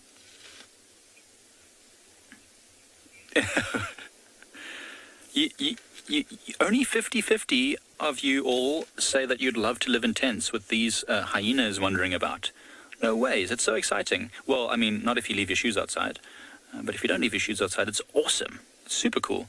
We've had leopards, lions, elephants almost every night in the camp, and it's extremely exhilarating. Of course, you have to always be on your toes. But, I mean, look at this. This hyena also wants to live in a tent. So these two spotted hyenas are ranging quite far now from where their den site is. I'm not exactly sure how old they are. Somewhere between 6 months and a year, I'd say. So definitely old enough to have lost their dark coloration, or at least most of it, and start investigating around and, you know, learning about the world. And at about a year old, the spotted hyena youngsters, I believe, start being involved in the hunting and foraging for the clan. So they're beginning to start foraging, although I don't know if they'd appreciate the chair.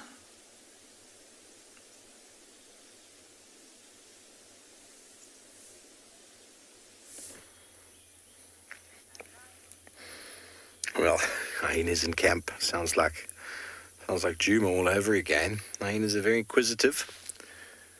We've caught up with our owls, everybody. A pair of spotted eagle owls. How cool are they? Sitting out in the open for us today. I think they're getting... Well, one was awake a moment ago. It was looking at us, the one on the right. It's got its eyes open. Such funny... There you go. Hello. Good morning, sir. Not yet time to wake up.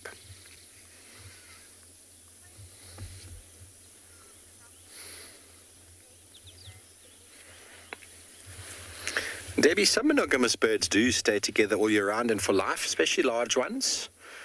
Owls will, storks, a lot of them will spend, and herons. You might not see them always together, but the large raptors generally do spend their entire life together. But small birds will only come together for the breeding season. And they might call them monogamous as well, but it might only even last for one season. And the next year, the female might choose a different mate. So generally with the longer-lived animals, including some geese, you will find a pair bonding, not just in the breeding season. Ooh, that one, top right, has definitely had a double espresso.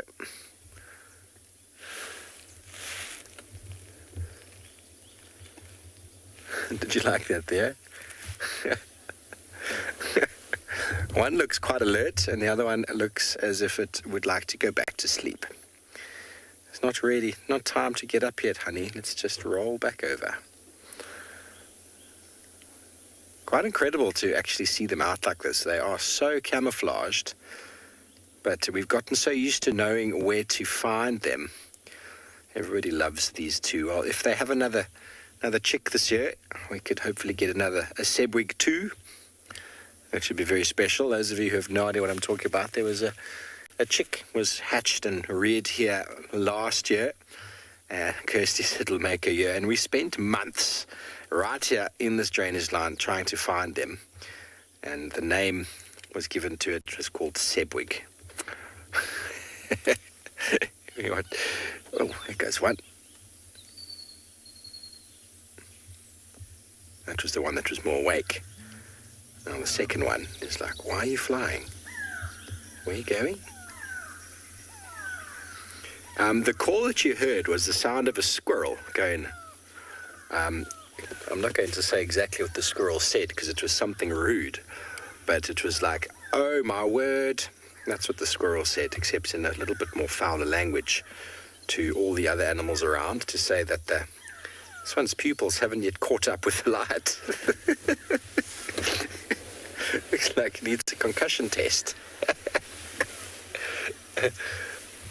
So that high-pitched is a sound that a squirrel gives off immediately when they hear, or so when they see a bird of prey. Very reliable for birds of prey, squirrels. Not so reliable for leopards, but we do find them every now and again. But if you ever hear that high-pitched which I can't do very well, you look up, you'll probably find a bird of prey. It's almost instant. This fellow's trying to think, where is my partner gone? Surely it's not time to fly off yet.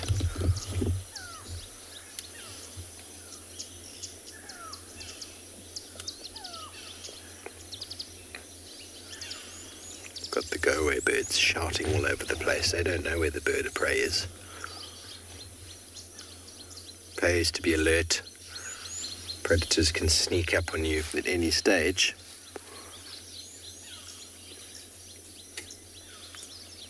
But these owls we seem to find now in the same tree every time we come around. It'll be interesting to see exactly where it is they nest, because we will be all over that.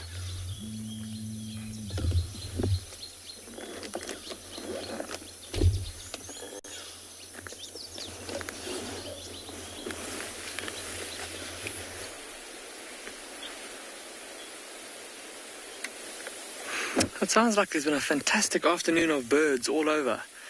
But unfortunately, this young lion still hasn't moved. So Craig and I are probably going to move out from here in a little bit and go and see what else we can find this evening. I think we're maybe going to have to try and pull our weight a bit more in the birding department. We did have that flamingo a little bit earlier and a couple of water birds. But yeah, as I said, this young lion doesn't seem like he's in a hurry to go anywhere anytime soon. Just amazing to see, though. Something that's really caught my attention with him lying in the way that he's lying is the size of those paws. Ben, you're asking if it's safe for us to drive in an open vehicle here, and yes, it is, absolutely. The animals they see the vehicle kind of as one object, and there's no doubt that they recognize that there are people inside, but there's no kind of evolutionary response to a vehicle. It's not something that they have ingrained in their, I suppose, if you will, in their genetic memory, if that makes sense.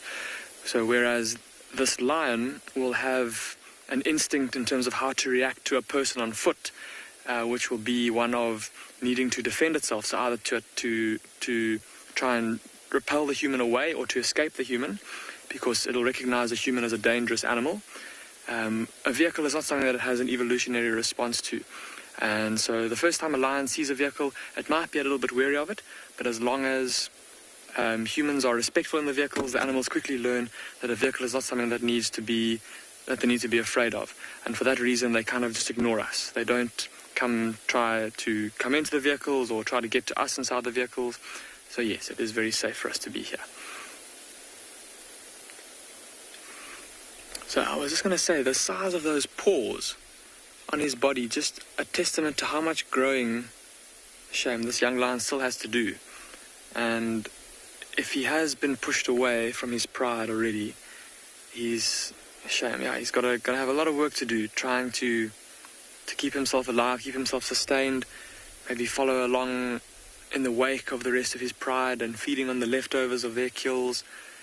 At this size, he'll already be big enough to intimidate something like a leopard or a maybe one or two hyenas off of a kill that they've made. But just looking at the way that he's been carrying himself, when we saw him walking a little bit earlier, it was not to be nasty, but he completely missed a warthog that was walking past him. He didn't even see it. There's been Inyalas that have been moving all around him the whole time, and he's ignored them. So I think he's going to have a hard time.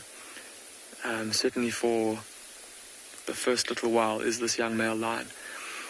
But if he's successful, then one day when he's grown, in a couple of years from now, 3 or so years, when he's reaching his prime, reaching his full size, he'll be able to challenge for a territory.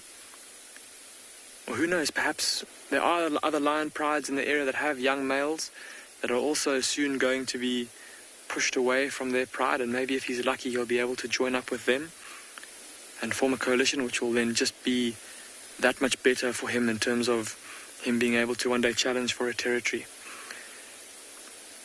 But lovely to see him, and who knows what the future will hold for this young male lion. Craig and I are going to leave him for now, and we're going to go see what else we can find for you this afternoon.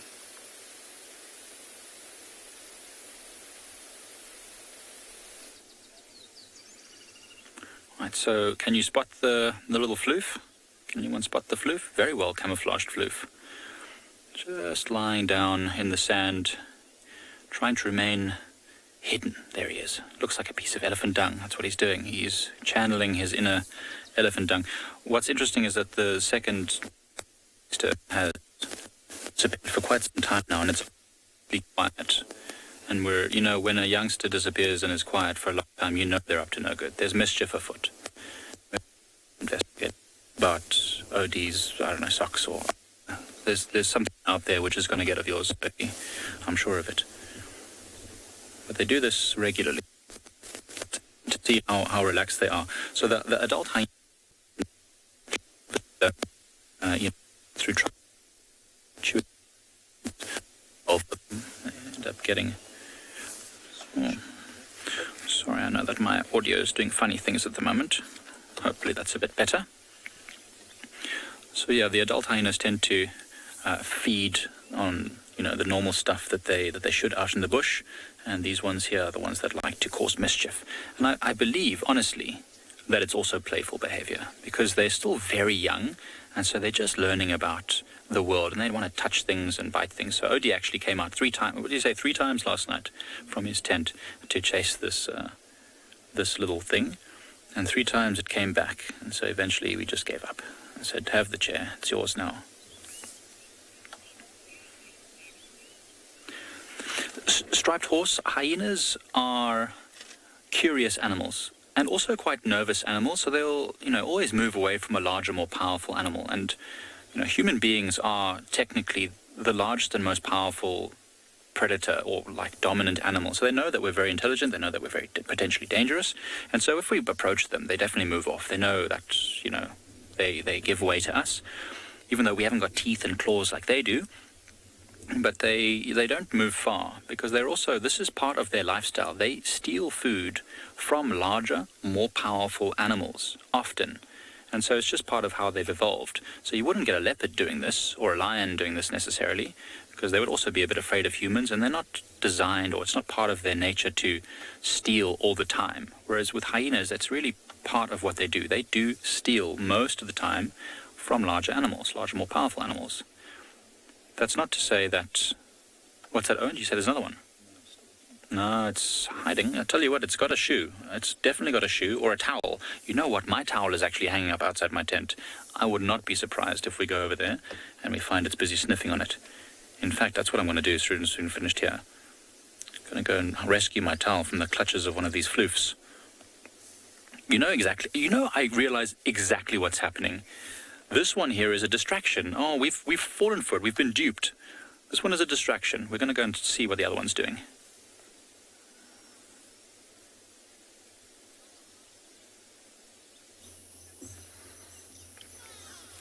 Welcome back to the Wigs. This is Mr. or Mrs. Wig, I'm not sure. The other one flew off, as you know. This one's decided to go back to sleep. They've become quite relaxed. Initially, the parents were not that relaxed last year. Often would fly away when we approached. Can you give an update for Jane, please? Sorry about that. It was very loud. Sorry, Al, I hope I didn't wake you from your slumber. Al didn't like that at all, did they? No.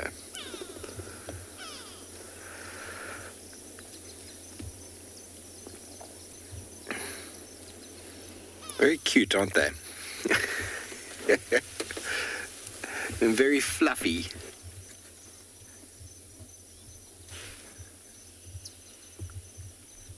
So the adults used to fly away regularly last time we were here, or last year, should I say. And then Sebwig relaxed very quickly, and we were able to see him quite regularly, pretty much where we are now, pretty much where these owls are, in and around this area.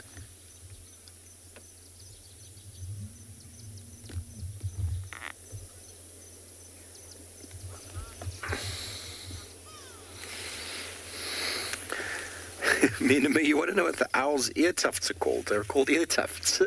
That's exactly what they're called. They're not actually ears. A lot of people would say that they're for mate recognition, so species recognition, as well as for camouflage. They help to sort of change the outline of the head. The ears are actually below those ear tufts on the side of the head at different hemispheres of the head. So when sound hits the face, it filters across the eyes, across that sort of half moon around the eyes, and it filters off there. And as the sound reaches each ear, which are at slightly different hemispheres on the head, it enables the owl to triangulate the position of whatever it is that's moving. It's very, very, very interesting. And you imagine turning your head and you can work out without your eyes exactly where something is by the sound it's making and how that sound reaches your ears. Different speeds.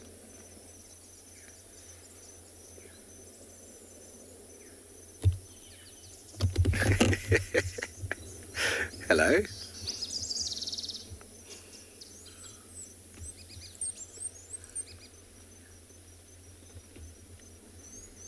The camouflage is so good, this bird thinks we don't know it's there. Now it's looking at me and going, are you talking about me?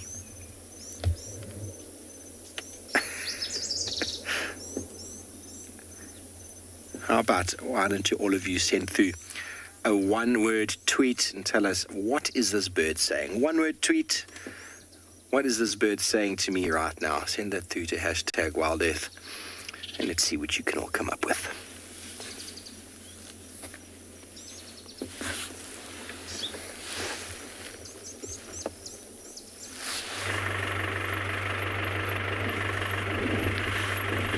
It's actually, sorry, afternoon, apart from a leopard with cubs that we had 2 pangolin sightings, but they weren't that great, so I thought I'd keep driving. And we also had a huge thunderstorm out here. We were caught in a thunderstorm. I'm just absolutely winding you up, don't worry. It's been a fairly quiet afternoon, but I was just listening to Steve with a sighting of spotted eagle owls.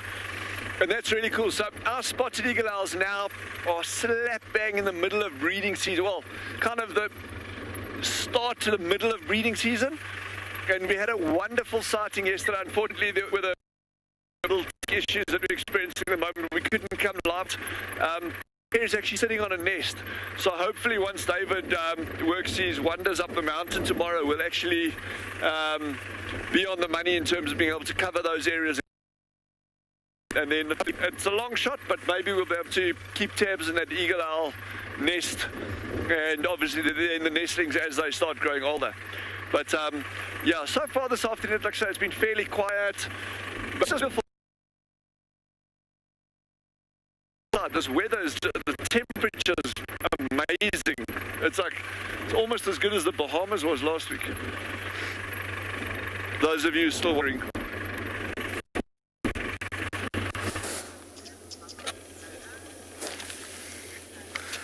Almost like the Bahamas.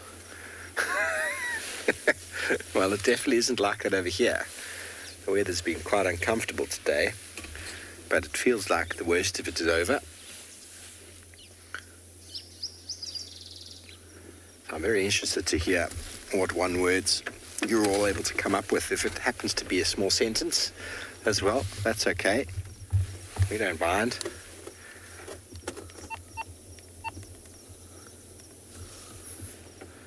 Caption this. Megan says great camouflage. Okay. They are very camouflaged. Theo, what's your one word? What is this owl saying to us right here? Coffee. Double espresso. Double espresso, yeah. Sugarbird said coffee. There we go. You know, that the first one was the early bird and has risen, has flown off in search of food already. This one just needs a few more moments. Barbara says, the owl says, are you still talking? Talking, still talking, nattering away.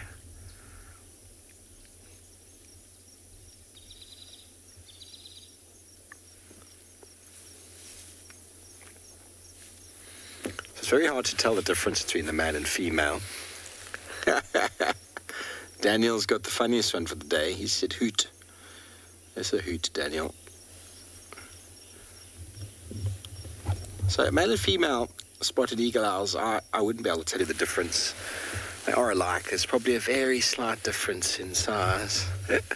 Samantha's one-word tweet is shh. Indeed, I'll keep quiet. Allow this owl a few more moments of sleep. Oh, some starlings might have found it. Those starlings have flown in. They're trying to think, is that an owl? I'm not quite sure. Looks like a stick to me. They're now having a conversation with each other. Oh, now the owl's moved his head. Yes, now they know it's dead. Maybe they don't. Maybe they have no idea. Right underneath it.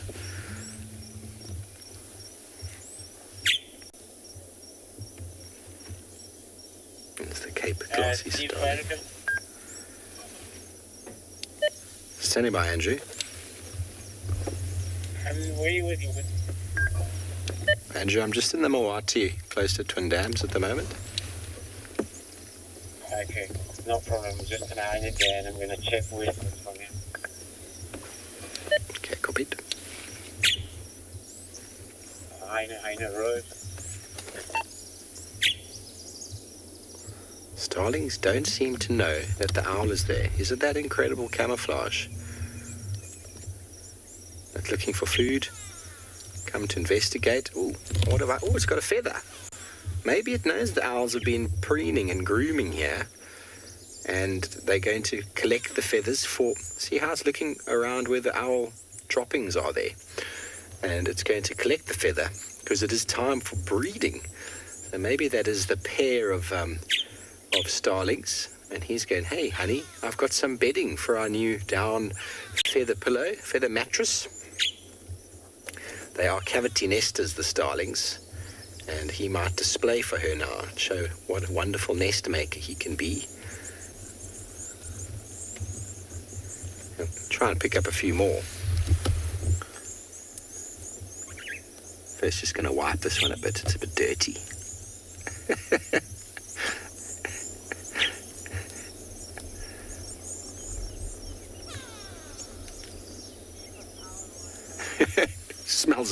smells of death.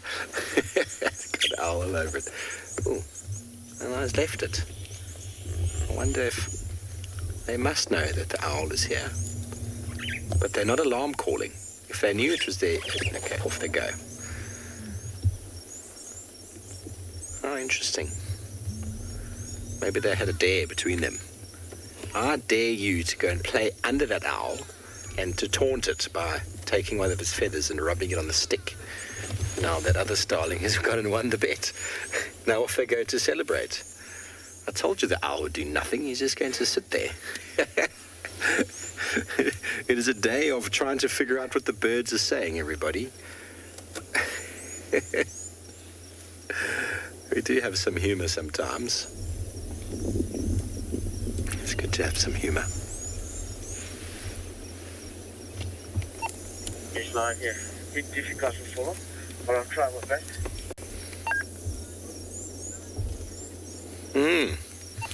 Ian, you want to know why their eyes are yellow? Are they? He's like, I don't have yellow eyes, you can't see. I'm not really sure, Ian. It's you know, some lions have got yellowish eyes, some leopards, some of them have got bluish eyes. Owls' eyes seem to be yellow.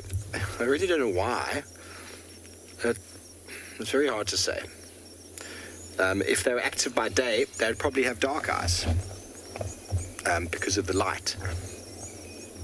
People who come from sort of more sunny areas generally have darker eyes, and people whose genetics comes from more sort of colder areas, I suppose. I'm sure it's got a lot to do with environment, with how animals have sort of evolved with the sun.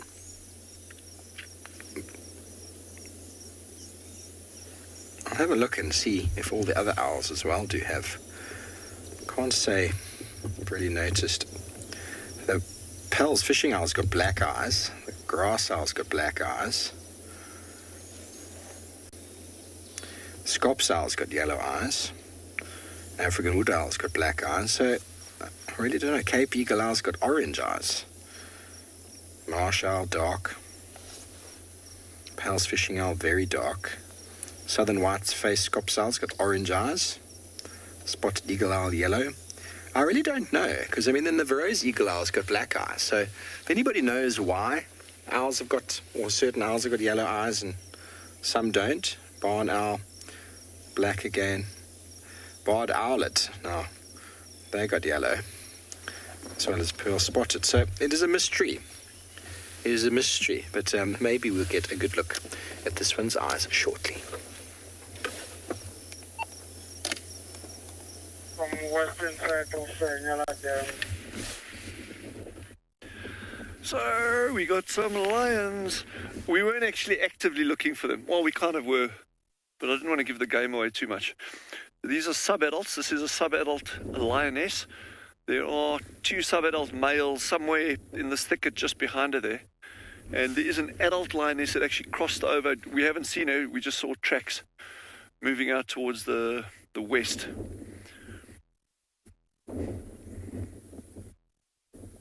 What a gorgeous cat, eh?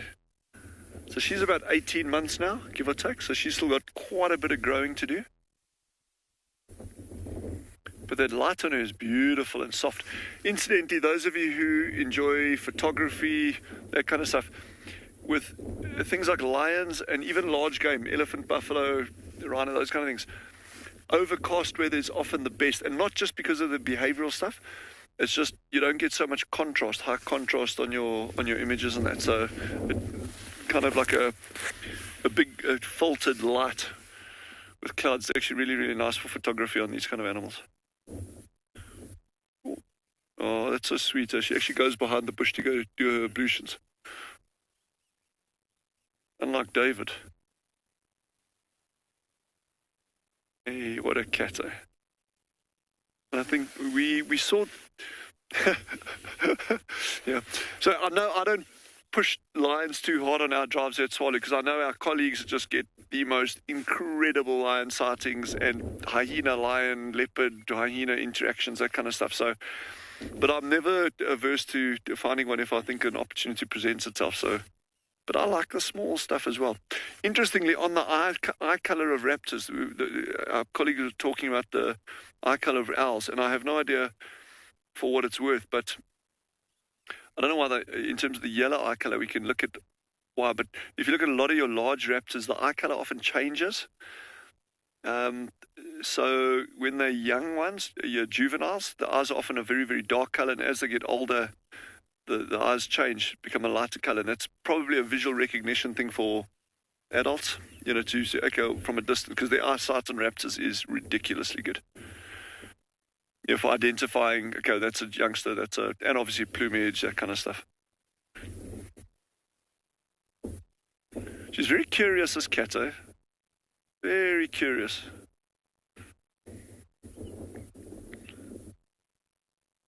And it's at this age that they really start like going out and testing what they can and they can't catch.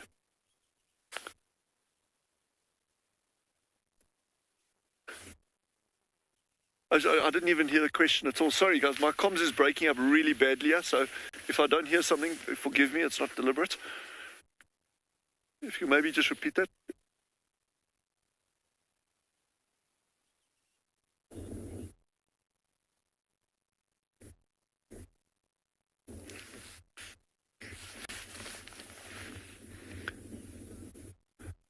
Okay, I'm really, really sorry. I just got Painter Girl and Daytime Hunters. That's all I got. So I'm sorry, we are sitting in a spot where our comms is super. I really apologize for that.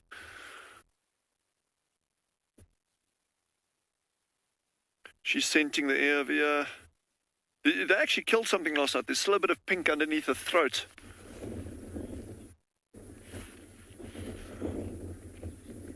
Okay, there we go. Yellow eyes means daytime hunter, not necessarily. Spotted eagle owls is a great example. They've got these startlingly yellow eyes, and they're nocturnal hunters. So I wouldn't. But it's a great question. I'm actually going to look into that a little bit. It'll be really, really interesting to figure that out. In fact, eye color generally is quite interesting. I think humans, it's kind of like fairly taped in terms of lineages, that kind of stuff. But eye color in terms of animals is very, very interesting. Maybe it just looks nice. What color eyes do you want? I would like some yellow eyes, please. All right, you can have yellow eyes. Tea and cake or yellow eyes? Oh, I'll go with the tea and cake, please.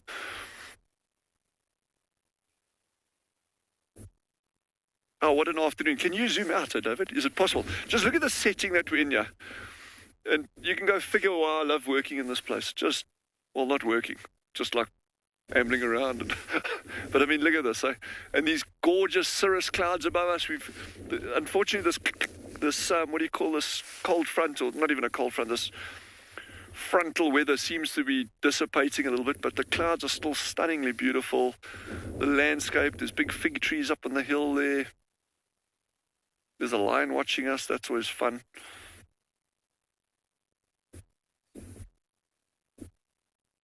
So beautiful.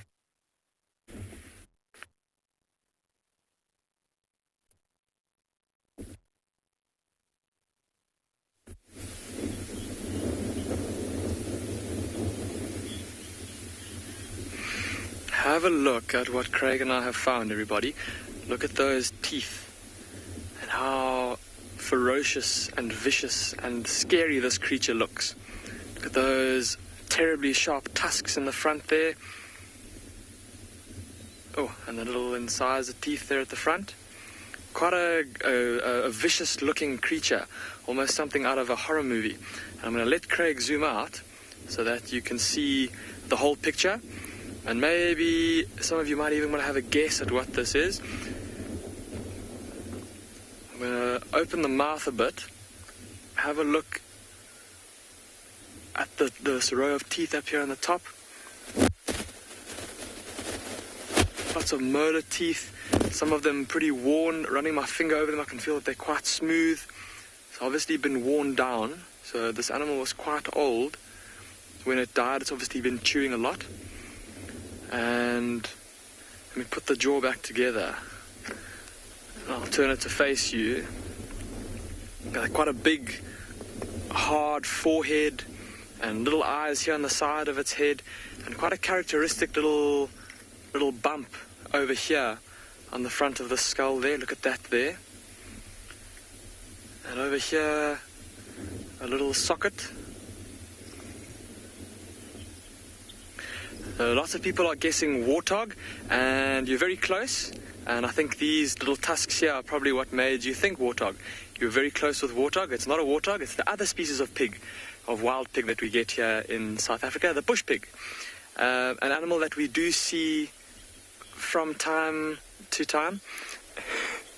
Magic dragon, was it you saying you think it's a dragon? It certainly looks like one. It's quite ferocious looking, isn't it? These very scary big tusks in the front here, and those big scary looking teeth on the side of its mouth.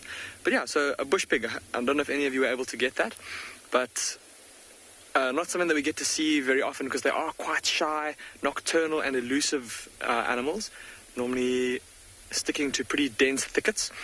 But pretty cool to get to see one's skull and the differences between it and the warthog. So have a look over here. Obviously there's those same little tusks on the side of the mouth there that warthogs will have, those tusks on the lower jaw. And also if I run my thumb along them, they are also viciously sharp, just like a warthog's. But different to a warthog, there's no big tusks growing out of the top of the mouth. There's also apparently lots of you remarking on how scary these tusks are. I would not want to be cut by these. Just running my thumb very gently on here, they are super, super sharp. So yeah, so no big tusks on the upper jaw like a warthog has. The skull is also quite a bit more, it's not as flat on the top as a warthog's is. And then there's this very characteristic little bony protuberance here that often on a mature male bush pig, a bush pig boar rather, you can often see, even from a distance, they have these big bumps on the sides of their faces, almost like little warts, kind of between the nose and the eyes. And one of the dimorphisms that you can sometimes see between or mature males and females. Now, this particular bush pig was caught out in this clearing behind me a couple of months ago. It was killed by lions. Didn't feed on very much of the carcass, but they obviously did leave it here. It was fed upon by scavengers, and very cool that we could come and have a look at the skull now a few months later that it's decomposed.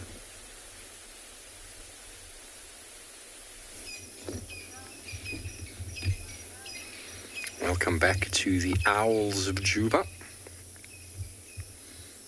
where we haven't had a peep out of our owl since you left.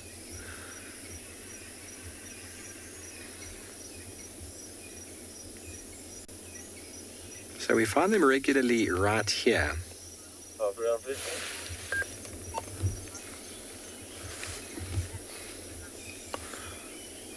Painter Girl, did you say that the eyes yellow for the day, orange for evening, and at night time is black? That's interesting. I mean, the pearl-spotted owlet is obviously a crepuscular or diurnal owl. They definitely have yellow eyes, and many raptors do. But this guy specifically is very rarely active by day. Almost always in the early evening and at night hunting. So maybe he just forgot. Now, it is interesting how these behavioral changes, you'd expect there to be some sort of correlation to it. Maybe it's an owl that was more active by day a long time ago, and due to the influx of more predatory birds during the daytime, because they are mobbed by crows as well as raptors in the day, so maybe that's forced them to become more of a nocturnal hunting bird instead. There are other nocturnal hunters, but they are far more predatory birds by day than they are by night. But very interesting, in many studies they've analysed the pellets of these, and there's at least 60 different prey species that these birds will feed on, from hares, bush babies, falcons, francolins, fruit bats, to small insects, spiders, snails, crabs, and even millipedes. Also large poisonous snakes, mole rats, moths, dead fish, carrion, and even possible cannibalism on a roadkill that they've seen before. So, but 65% of their prey are generally arthropods. They will feed on rodents, shrews, small birds, which form the bulk of the diet. Obviously, it's very seasonal dependent as well. Many of these organisms change.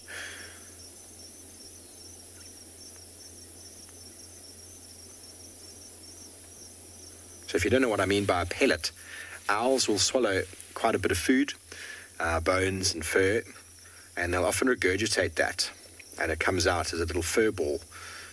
Some owl pellets, you can actually dissect them, and you can find an entire rodent's body, jaw, all sorts of parts of its body, all included in that pellet, because the owl can't digest the bone or the feather or the fur or some feathers. So obviously that comes out, almost like cats would cough up fur balls. Owls would have pellets. So I'm very tempted to, next time I come here and don't find these owls in that little spot, have a little scratch around underneath, because we've had them many times in this exact same area, because they will regurgitate pellets 12 to 29 hours or so after a meal. And then you break those up, and inside you can find all sorts of things.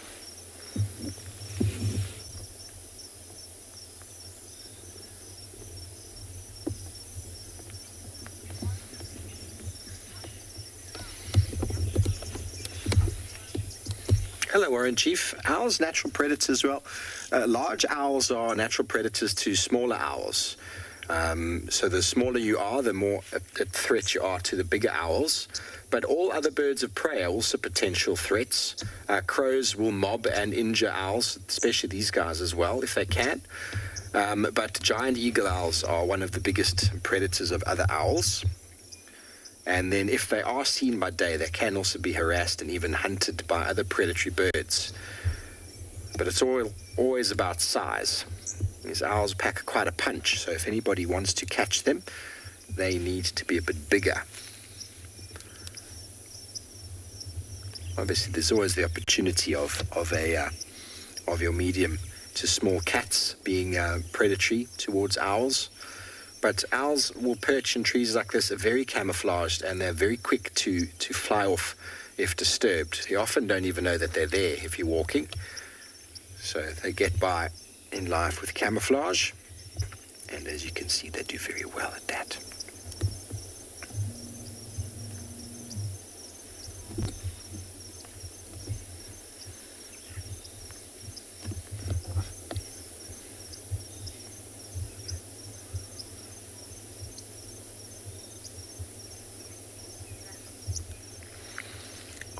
We might spend just a moment longer with this fellow, see if he or she wakes up.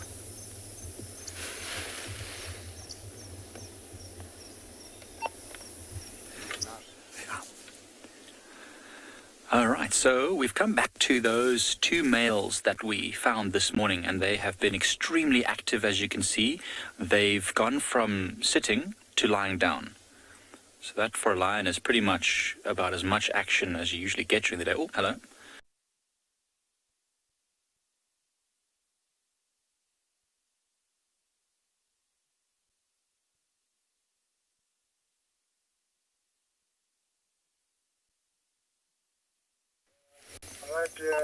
Sorry about that, everybody. You're back with us. We just need to frame up the the camera's just dropped. Sorry about that, everybody. The camera just dropped slightly. Just heard some hyenas calling. It sounded quite far off, though. Definitely starting to become evening. We heard this, the mate of this one calling a little while ago.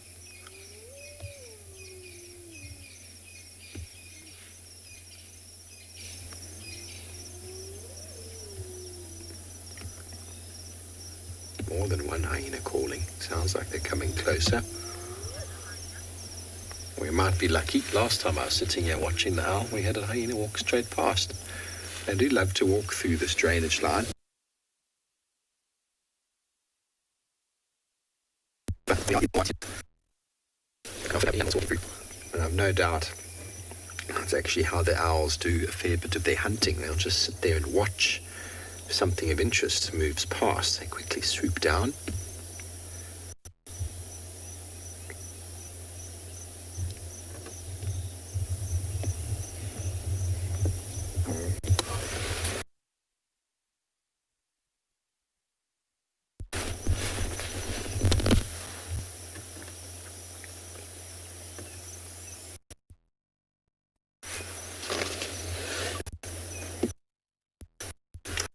We slow there for a little while. See if this fellow does anything.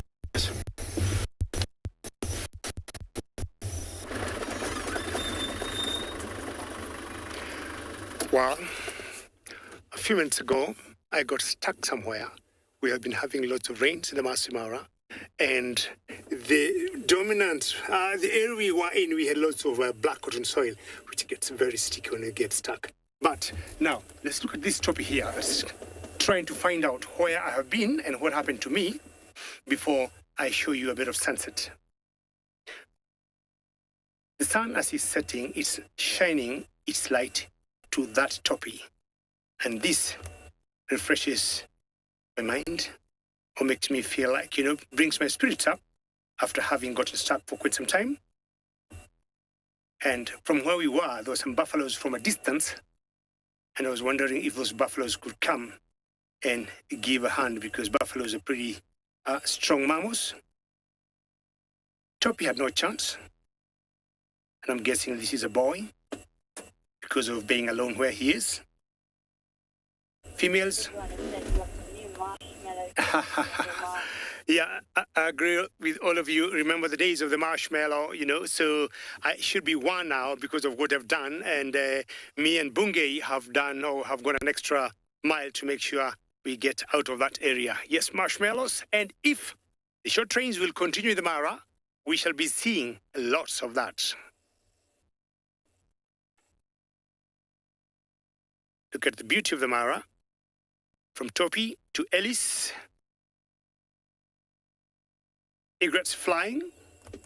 Very good camera work there, Bungay. Well done. Ooh-hoo-hoo. They said, okay, we are going because you have bigger animals than us. And we got elephants. And you can see how our western horizon looks like. An elephant and the sun setting. And that escarpment you see there is the very usual one, the Olololo escarpment. I don't know how many of you can say Olololo, Olololo. So these elephants have to eat as much as they can. Very good. That's very well said. In the final control, Cass is trying to say it, and it's like small little concern for some people, some tribes in Kenya or rather in Africa who have issues with the letter L and R, and they'll always mix them up. And the olololo could be like orororo. So it depends on where you come from. And then at times you've requested people who are saying something or a word that we think is familiar but pronounced differently. We request them to write it down. And like, oh, is that what you meant? Okay. Some franklins making some dusk noise as they're preparing to get out of the field. Ellis like this will not go anywhere.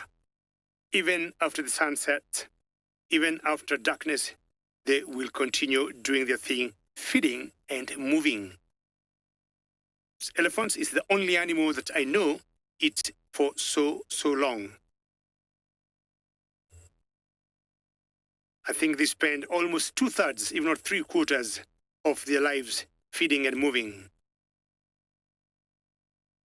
With such low temperatures now, they have every reason to enjoy the grass.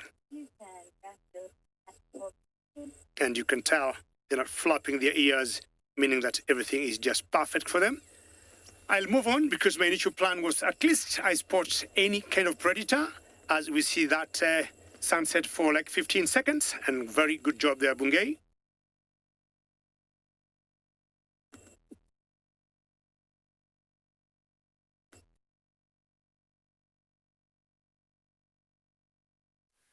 I would have loved a sunset like that, especially to warm up a bit because it's nice and cool this afternoon here. But have a look at this elephant bull down at the water, and you'll see what it's doing. It just came down to drink. But often with elephant bulls, they'll tend to reach their trunk as far as they possibly can into water, because often the water closer towards the edges will probably be quite muddy, maybe dirty from as the wind was blowing it. A lot of the materials could have been like washed closer towards just where he is, the surface, more towards the bank. But you can see how he's just enjoying the water. It's just such a beautiful scene. You can hear some of the robins calling in the background. Of course, this elephant just enjoying a nice late afternoon drink before he eventually ventures off from there and starts feeding again.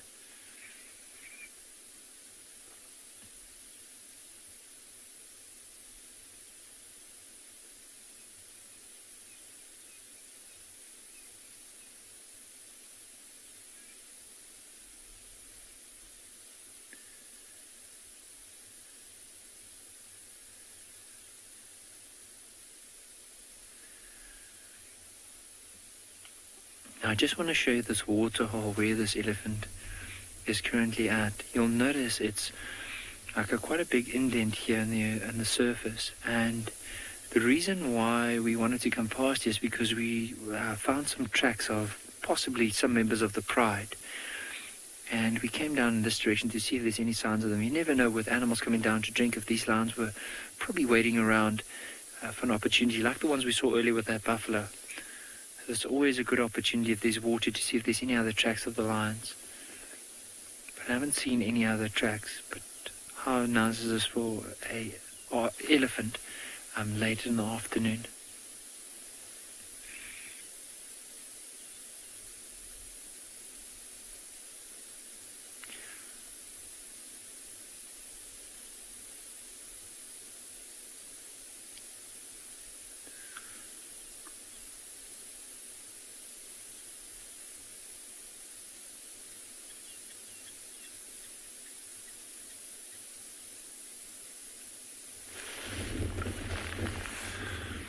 Beautiful herd of gemsbok. Many of you know them as oryx. This is a very typical nursery herd, so you've got a whole lot of youngsters. These actually aren't very, very young ones. They're almost a year old now. You're probably looking at 9 to 10 months old, the smallest, the youngest one here, going up to 12, 13 months. And then obviously adult cows, like that big one out on the right, or those are actually the two on at the back. There's a couple of adult cows there and then youngsters. Gorgeous setting, eh?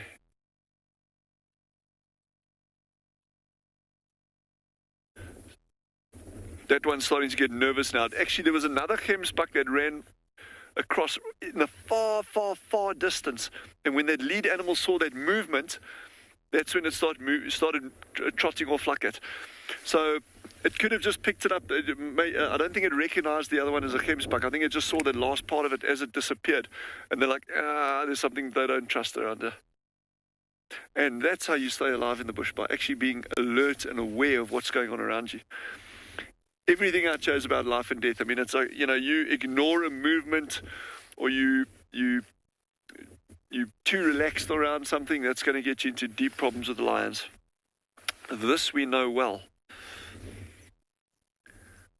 What a beautiful afternoon. The wind is still, but it's not cold. It's really not cold. I mean, look at that sky. Look at those clouds with those rays. So those rays that you're seeing, that's just the... Susan says, what a view. I can't agree with you more. It is a absolutely glorious, glorious, glorious view. And those rays that you typically see, like David was on over there coming out, that's actually just the shadows. The sun is behind the clouds, so you're actually seeing the shadow of the clouds being cast into the atmosphere like that.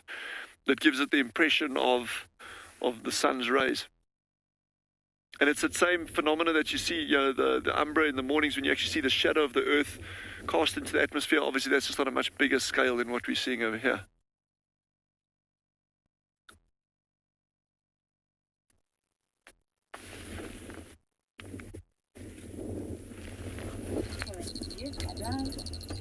We've got a very huge elephant here. And what we want to do is to move forward a little bit, a few meters. Bungay, let me know when to stop. There. Because we want to give you a huge elephant bull. Sunset in the background.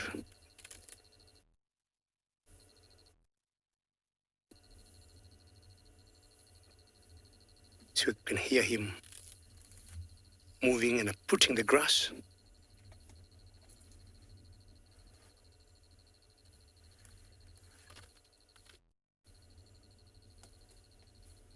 Just one more minute. One moment. Tell me when to stop.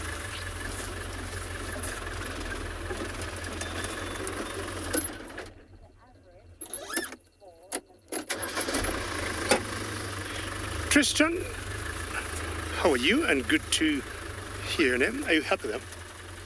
And your question is the average rainfall in the Masai Mara.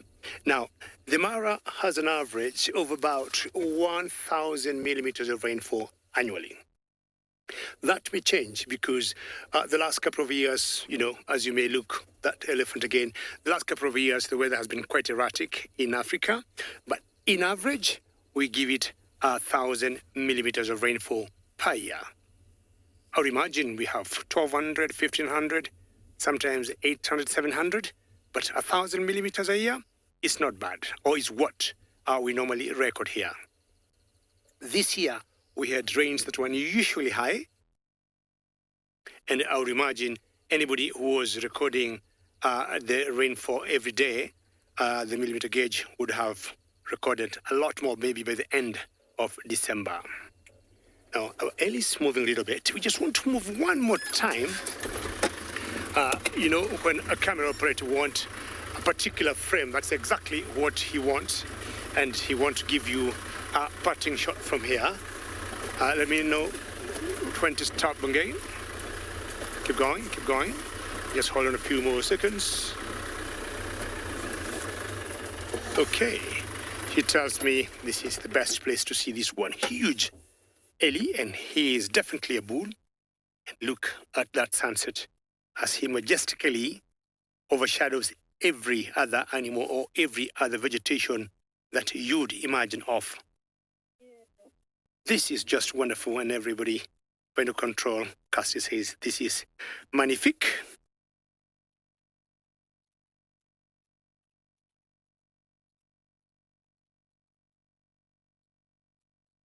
He will stop.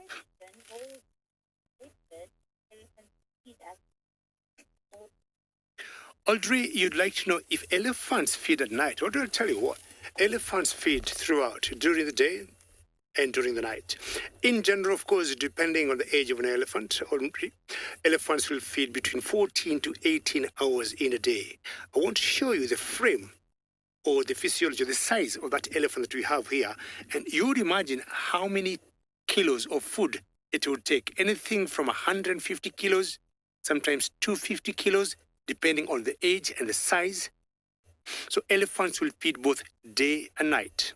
So you'd imagine a day of 24 hours and you get about 16, 18 hours.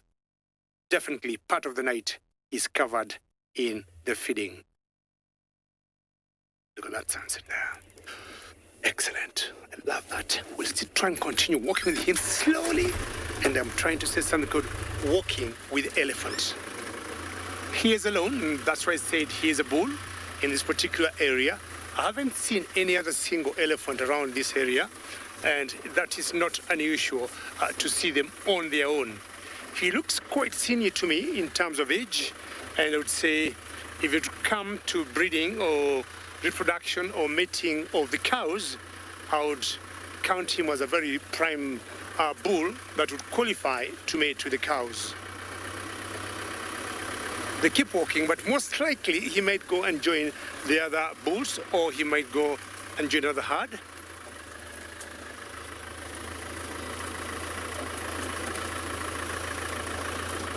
Right, Monkey, these elephants get hungry every other time. I'll tell you the reason why. Because their digestion is not the best. From what they eat, are you up there? From what they eat, they only put to good use 40%. So they have to eat so much. And you imagine the rest, 60%, comes out of the body. In general, undigested. It gets a little touched here and there. And he's trying to confirm to us he's a boy and that I had not made a mistake calling him a male. You can see his genitalia there. So they need to keep eating to hold that body. And of course, they also drink lots of water.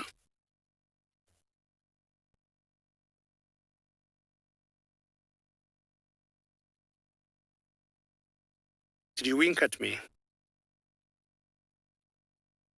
Someone who was saying, can't remember why and when, or was asking me whether elephants do wink, and I think you all saw him winking.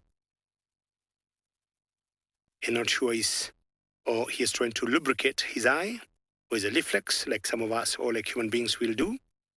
But I saw him wink 2 times.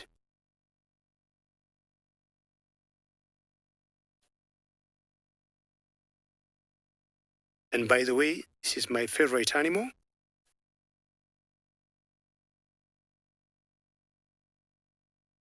And just like I was asking the buffalo why he couldn't towers, I don't know where this huge male elephant was when we were stuck. But we're out, happy to see him, and maybe we'll let him enjoy his grass.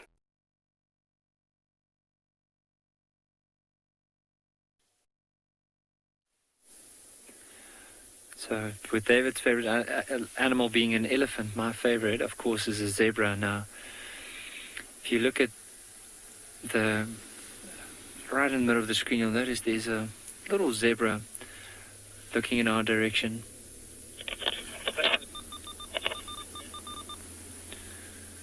And in this area, there's quite a few, because you can see how open it is. There's also wildebeest, lone wildebeest amongst all of them.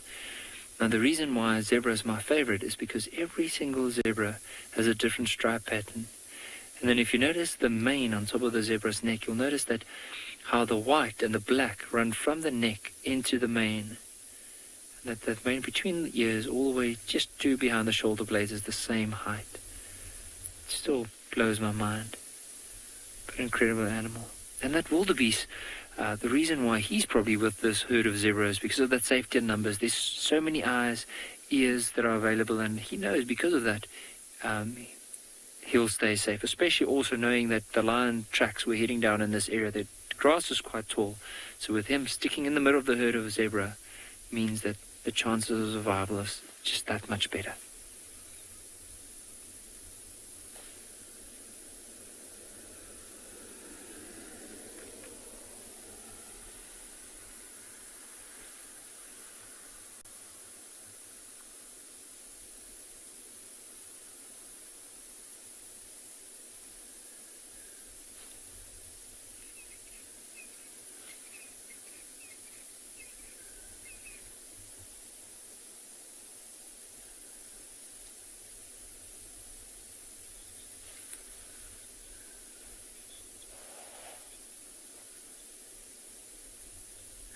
Risky with a zebra, they, especially depending on what type of horse we're looking at, but they would be, if you had to take something like a stock horse, a zebra would be smaller in comparison to the size. So their height, they're not really tall in comparison to a horse. So to give you an idea, if you had to stand next to the zebra, so let's say an average man's height would be, 1.8 meters? So if that person would stand next to a zebra, the zebra would probably be around the torso area, around the chest of an individual. So, I mean, it's a big animal, but it's not as tall as in comparison to something like a stock horse.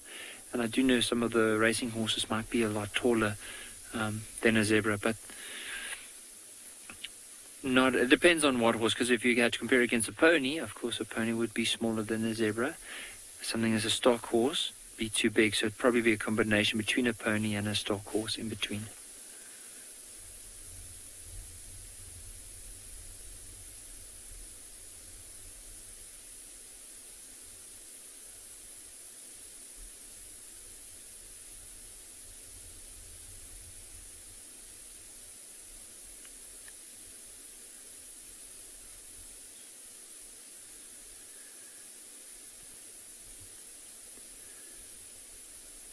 risky they are. Like, I mean, they're not like that tall of an animal, but I mean, I think what would be a nice comparison is even if one had to go and search and see if there's a comparison between zebras and horses in order to get an idea of how tall they are. Because I mean, it's harder, especially if they are in the open like this, to be able to judge their height and to compare their height. But it'd be nice just to have two of them together in order to compare that.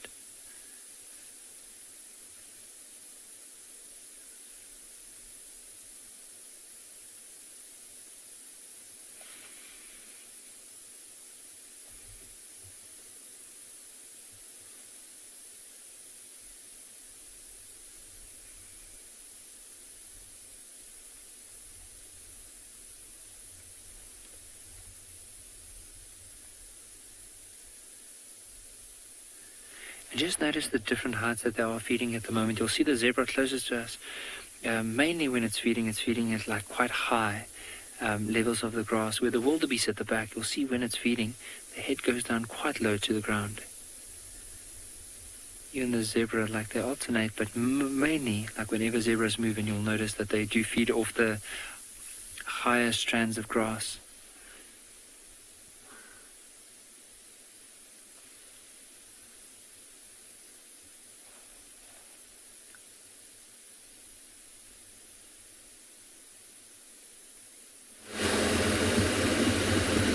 Welcome back to Juba, everybody, where our owl eventually woke up and flew away.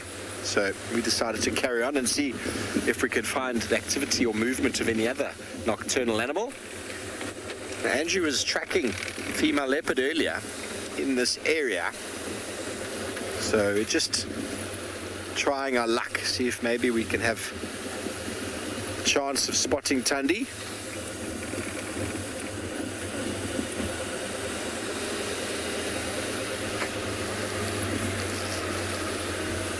And her cub, of course, before it gets dark.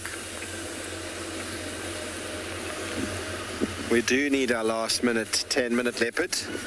That would be wonderful. It's been a few days and I haven't seen one. Getting a bit itchy.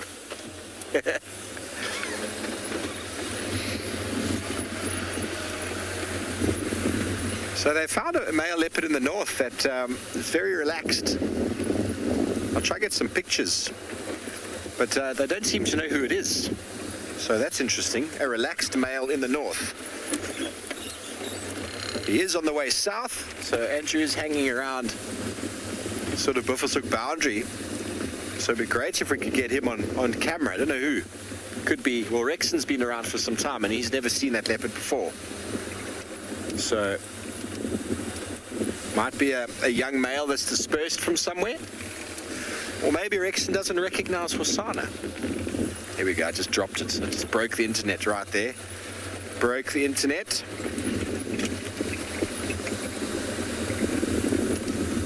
I think Hosana will be back soon, everybody. Watch out, Theo.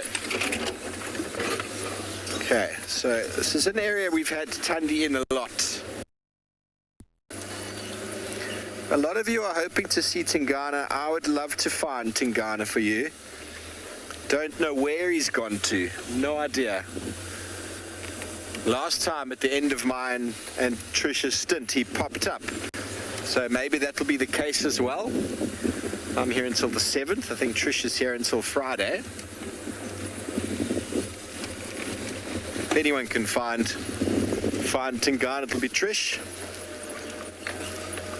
Okay, so now these are leopard tracks underneath a hyena.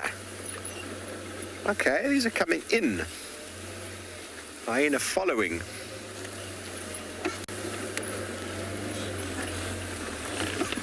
Maybe. So Andrew mentioned tracks were going west, so these are probably the ones he saw.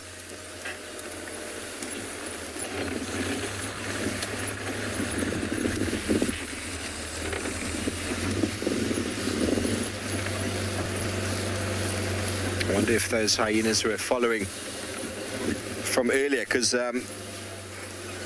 those hyena tracks are on top of the vehicle as well. Might be trying to track her down. We did hear those hyenas calling. Anyone can find a leopard. It is these animals with a very good nose. 2 mornings ago, Juba clan found Kalamba for us.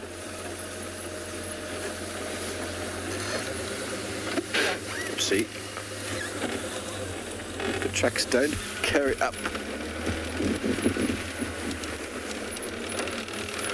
So everyone's obviously concerned about Tingana, but I wouldn't be too concerned. I don't know. I think what's happened is last time he was seen, he was in fantastic condition. I think maybe he's just done with the territory, walking the territory all the time. This is the first rain we've had now in some time. There was male leopard tracks this morning that Andrew's trying to follow up on. So if he is still around, he will be reclaiming territory after the rainfall we've had. So we'll check the familiar haunts for him. I'll be out in the morning. I'll be putting a lot of effort into seeing he's been moving at night. And maybe the Duke of Juba will show himself. You'd like to see him, Theo, wouldn't you? So maybe, he's just done with the territorial side of things. He's just moving around and sort of keeping away from other males, having a little bit of a retirement sort of stage. Still in good condition, so that couldn't have led to him sort of moving out. So maybe he was tired of the new Milwaukee who's moved in. Very hard to say, everybody. And we can obviously assume lots of things, but without seeing him again.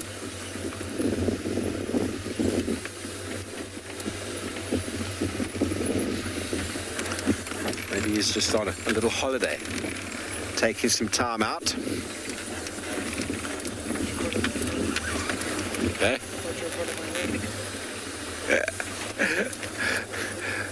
Holiday. Theo's nickname is Holiday because he likes to take it very easy.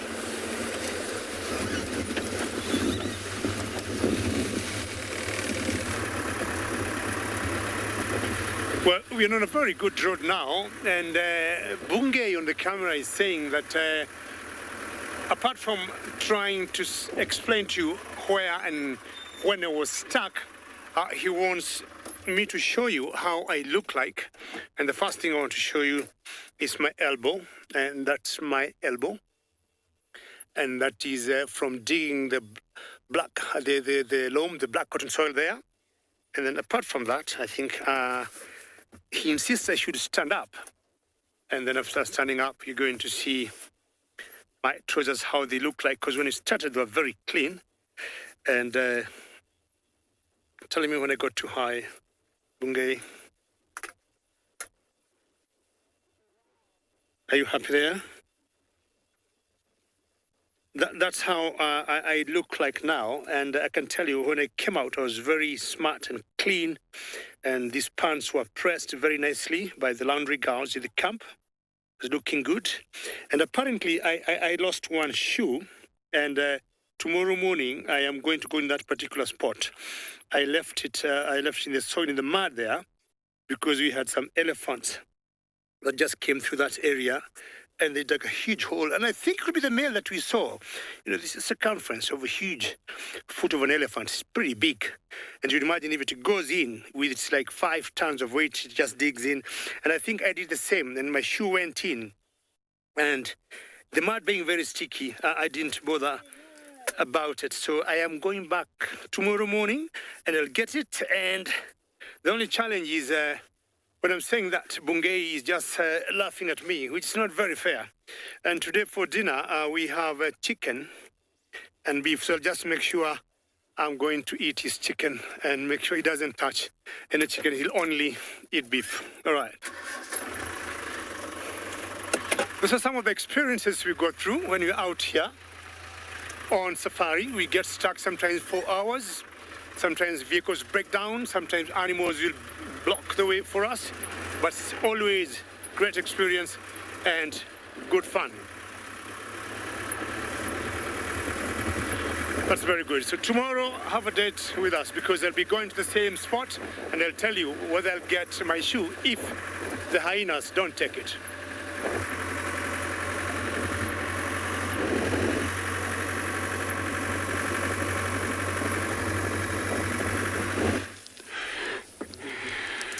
Oh, it's incredible, eh? Stalking, you know.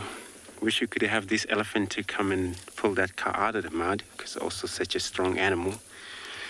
After a little longer drive, we've been taking around here looking for a big game, you know. Eventually, you know, find this elephant, herd of elephants looks like it. And they're all, you know, enjoying their feeding here. As you can see, this young one as well. So the weather's been good for them, that they were not around for the whole entire day. I would say this morning we were looking for them as well, but they were not around. Looks like they were somewhere else. But good to have them again. Looks like this is going to be happening from time to time. Once there's not much wind and sun come out, hopefully. And they're going to be moving in and out of this area. You know, since it's going to be sooner getting dark, they will be doing the same. They won't stop feeding. And this is how they operate. And at night, these young ones, they will be in the middle of the group as they all stand up feed. If they ever sleep, it's fine.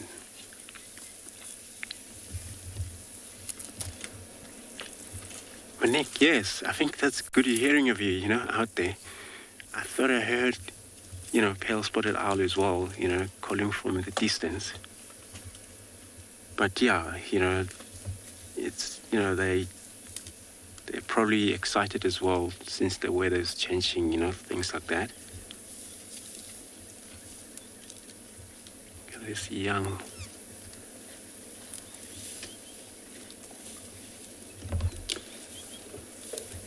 Turning around.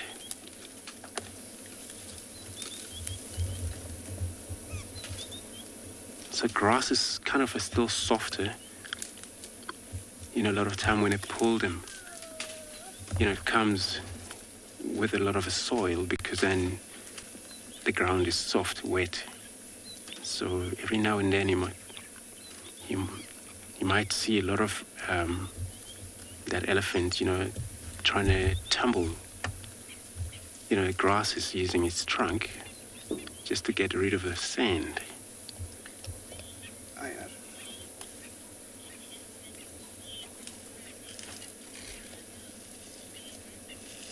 Riddle?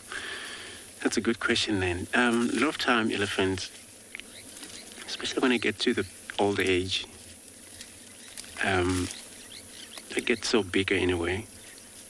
They either sleep, you know, freeze, stand, and they find a nice shelter for that to do that. Some, they can lean against the mound, they lie down. Some, they can lie down anyway, but then it's not safe for their lungs when they do that. Remember, elephants, when they take that sleep, it doesn't last 2 hours, so, and 1 hour, it's enough for them, 45 minutes or so. Still enough for such a big elephant. Well, the young one, they can do whatever they want. They can roll over, lie, pretend they're dead, but then they're still alive. Those are the young ones that still have a lot of energy, but not the big one.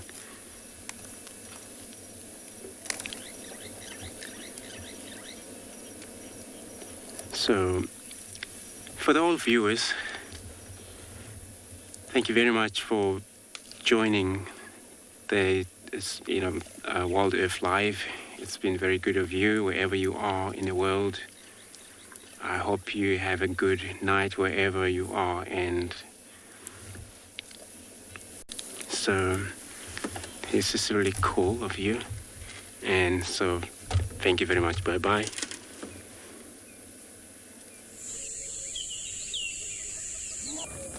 This program features live coverage of an African safari and may include animal kills and carcasses. Viewer discretion is advised. Hello and good morning. Welcome to